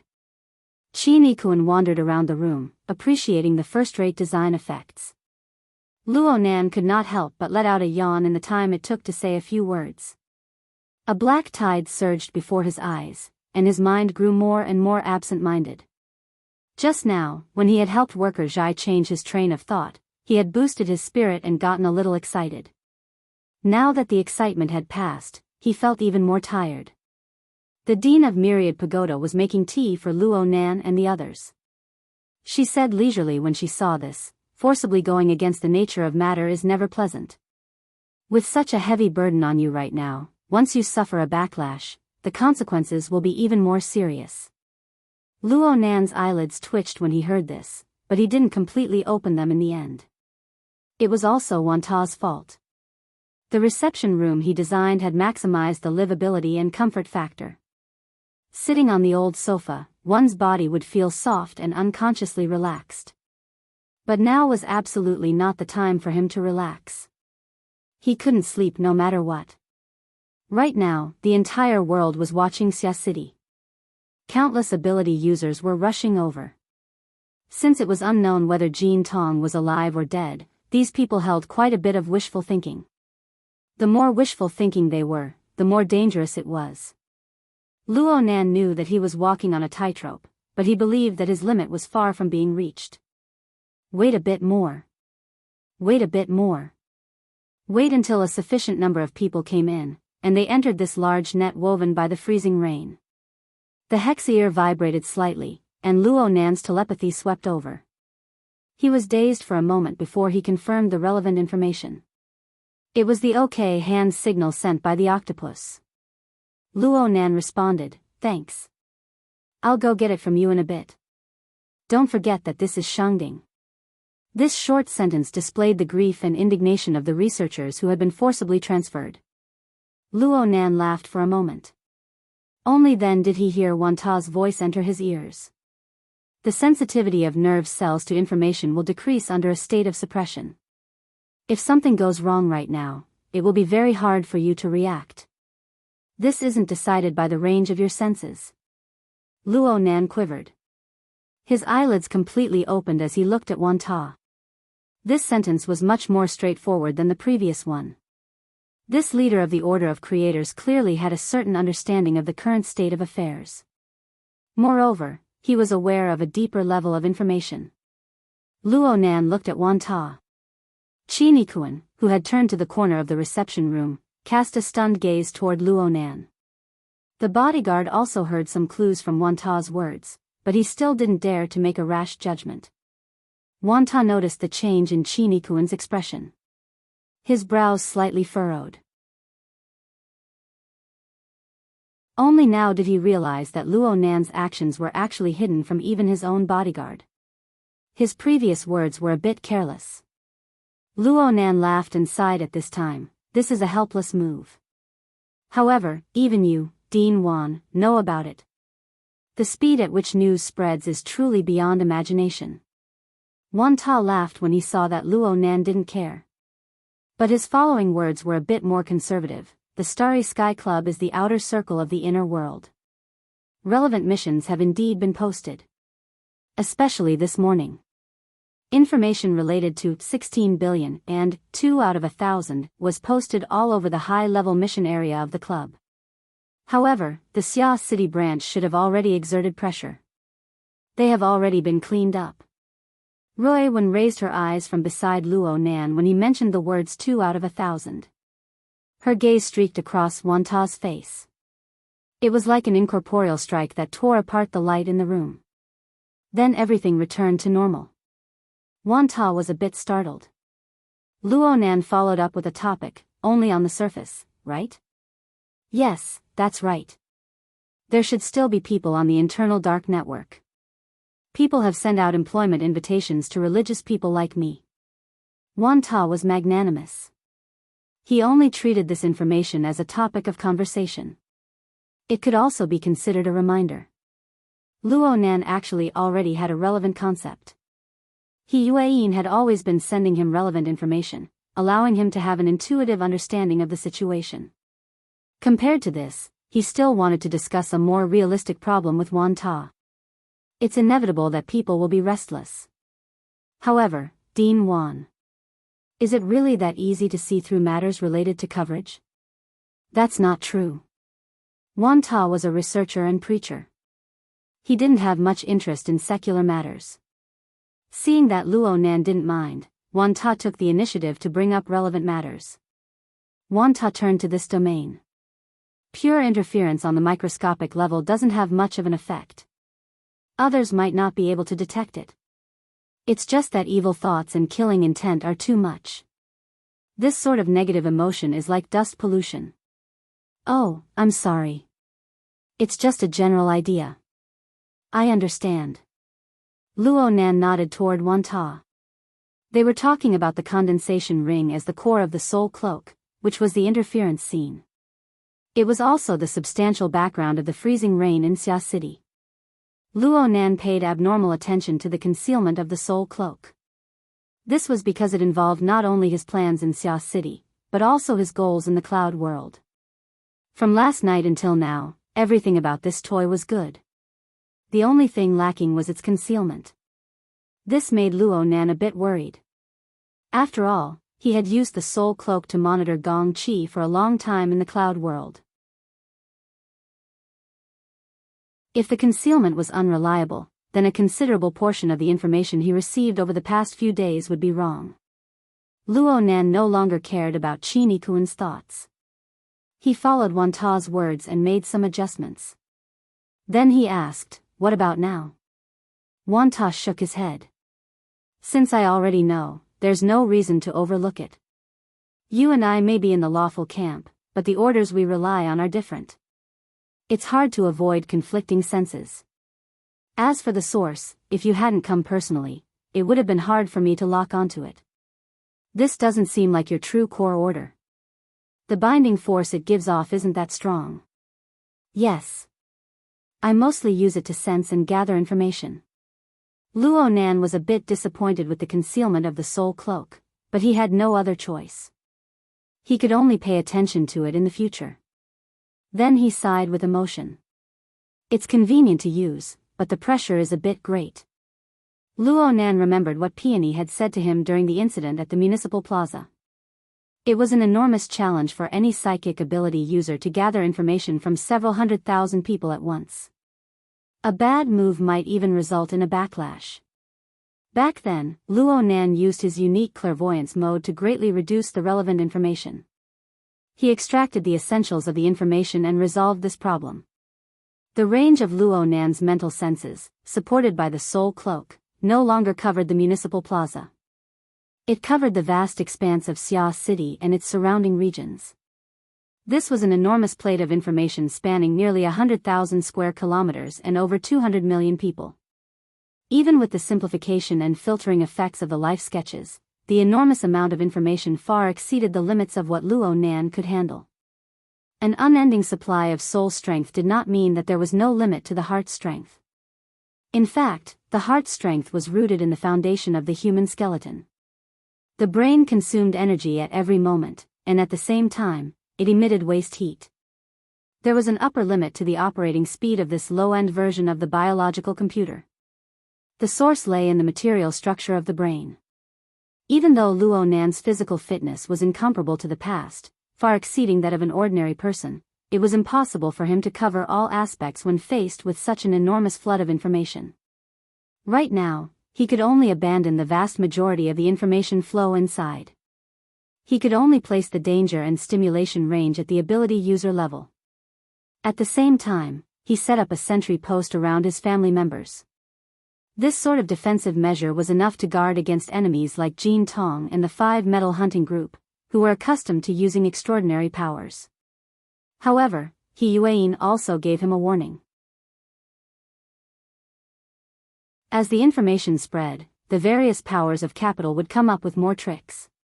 Perhaps they were far from having the direct destructive power of Jin Tong, but from a practical perspective, the methods of capital were more varied, more secretive, and more impossible to guard against. Luo Nan deeply believed in this, but the more this was so, the more it was impossible for him to abandon the structure of the soul cloak. He had thought of many ideas. He had already applied to President Ouyang to increase the privileges of the computing space, transferring a portion of the pressure to the supercomputer resources of the branch. However, this sort of method required a layer of transformation. It was only suitable for analysis and prediction. It was impossible to react in time when serious unexpected situations truly occurred. Only Luo Nan himself truly understood the pressure he bore from last night until now. Other people were like Qi Nikuan, completely unaware of it, or they saw it as a matter of course. Her Majesty Empress Wu was a bit like this. It was rare for Wan Ta to be able to see his abilities and understand his difficulties. Luo Nan couldn't help but speak a few words to relieve the pressure. The results were pretty good. The previous wave of drowsiness had passed. Chatting with Wan Ta probably caused him to be distracted, allowing his suppressed cerebral cortex to get some rest. Nothing unexpected happened during this time. Did I use too much strength? Luo Nan was reflecting on himself. The problem was that even though he knew the flaws of this method, he had no other choice in order to ensure that nothing went wrong. Luo Nan sighed from the bottom of his heart and smiled at Wan Ta. Dean, you said that you would teach me the art of creation. Of course, he didn't want to learn it right now. He just wanted to start a new topic. However, Wan Ta's answer was unexpected. Right now, what you need isn't the art of creation. Wan Ta was silent for a full 5 seconds when he spoke to this point. Then he spoke softly. Are you interested in overall planning? Overall planning? Luo Nan subconsciously sat up straight. Though it wasn't a proper noun, its meaning was very clear when placed in the context of Wan Ta. This wasn't the first time he heard of it. Wan Ta was a bit surprised to see Luo Nan's reaction. You know about it? Oh, Junping told you about it? There's also Wei Wu. Whether it was Xie Junping or Di Wei Wu, both of them boasted about this ability to the point of being godly. Multitasking, all-seeing. It was as if learning this would allow one's IQ to easily break the charts. Speaking of which, if there was a drug that could increase one's IQ, no, it could increase one's information processing ability. Placed before Luo Nan's eyes, he would definitely swallow it in one gulp no matter what side effects it had. Therefore, Luo Nan's heart palpitated with excitement even though Wan Ta was just talking about it. But soon, he straightened out his attitude. After all, Xie Junping had said that if he wanted to reach the level of overall planning, he would need to go through 5 or 6 stages and spend 3 to 5 years of time. Even if the method was impressive, the threshold of time was there. It was useless if he couldn't cross it. Luo Nan laughed. My math grades are only average. He still held the attitude of chatting, but Wan Ta appeared very serious. Though overall planning is essentially an algorithm, we don't need to use mathematical logic to explain it. If there is a certain language or code, then it should be a signal from the brain itself. Really? Luo Nan blinked his eyes. Wan Ta really did turn serious. He gazed at Luo Nan. For the vast majority of people, learning this kind of code is like having an unreal dream. Because our consciousness has no way of sensing brain activity, we can only use logic, including experiments on our own bodies, to verify it one by one. But you are different. At least I believe you are. Are you referring to introspection? Is this a prerequisite? Luo Nan guessed. Wan Ta shook his head. You need to have the precision to touch the nervous system. This requirement is a bit high, but Luo Nan was completely capable of this. As a psychic ability user who was proficient in internal refinement, introspection wasn't difficult for him. And his many years of experience in drug modification had given him an extremely high sensitivity towards his own nervous system. He also possessed the corresponding understanding. And at this time, Luo Nan finally discovered that Wan Ta was undoubtedly communicating with him. It could be said that he was teaching a few things. The tea on the short table to the side was already cold, but no one remembered to change it. Let alone Luo Nan, even Qi Nikuan couldn't help but prick up his ears. He wanted to see what this so-called overall planning theory looked like. Only Rui Wen sat quietly on the sofa. She seemed to be listening, but she also seemed to be daydreaming. Her aura was faint, making people unconsciously ignore her existence. Wan Ta spoke softly, right now, there is no harm in verifying it. You are also a professional researcher of the nervous system. The algorithm I proposed is based on a few basic facts. Please pay attention to whether or not it goes against your common sense. First, the brain possesses an extremely complex parallel structure. But most of the time, when a person perceives a meaningful and complete piece of information, it is established on top of a sequence of time. It will certainly display a sequential order. The meaning of these words was that the brain could only handle one meaningful task at a time. It could also be said that the same task often required the brain to utilize multiple functional areas in cooperation to complete it. This was something that had been proven by relevant research for many years. It was also a point that people criticized the human brain as an inferior biological computer. Luo Nan was able to see this from his biology textbook, so he immediately expressed his approval without hesitation. But then he thought of something else in the blink of an eye. Since this was the case, what was the meaning of multitasking? There was clearly a contradiction. Wan Ta didn't verify it a step further. He continued, second, depolarization will occur when a nerve cell is activated. During this time, the nerve cell will no longer receive new information. In other words, there is a gap between activation and inhibition. Yes, this is common sense. Dean Wan Ta sped up his speech. Third, the brain's reaction time is different for each level of input information. But in the end, there will certainly be an algorithm that encompasses everything, translating it into human language and habits of thought. Fourth, the integration and calculation process of external information mostly occurs in the deep waters that humans are unable to perceive. This is the direction and result of the evolution of the human brain. Luo Nan only thought for a moment before admitting that there was nothing wrong with this. This was all basic knowledge in the relevant field. Even if there were some disputes, it was still feasible to talk about it. Wan Ta smiled. You see, there is a division of labor, a gap, a difference, a direction, and a result. In this way, as long as one has the means of transformation, one can target one's own perception and thought, and follow a certain rhythm and a certain order to carry out dispatching, making it more efficient. This is all possible. Luo Nan slowly nodded his head, agreeing with this logic. Wan Ta summarized, on this basis, the meaning of overall coordination is to adjust the reception and reaction rate of each level of information during the time that humans can form effective responses. This is to reduce mutual interference as much as possible, yet it is necessary to integrate efficiently. Finally, it is unified at the highest level of thought. Luo Nan pondered seriously for a moment. He scratched his head and said, I roughly understand. Dean, what you mean is to grasp the rhythm of activation and inhibition of the nerve cell, to increase the level of information, to receive more information in the same amount of time. Oh, if the frequency of integration is increased, some perceptible thought processes may evolve into instincts. But this is a complete transformation of the brain's mental functions. Even if the large structure remains the same, how can the synaptic connections be added or deleted be in the billions? Even if the nervous system is extremely malleable, how can we grasp this direction and scale? You're tuning into the Romantic Tales YouTube channel. Don't forget to subscribe and join us on this journey to catch the most captivating stories.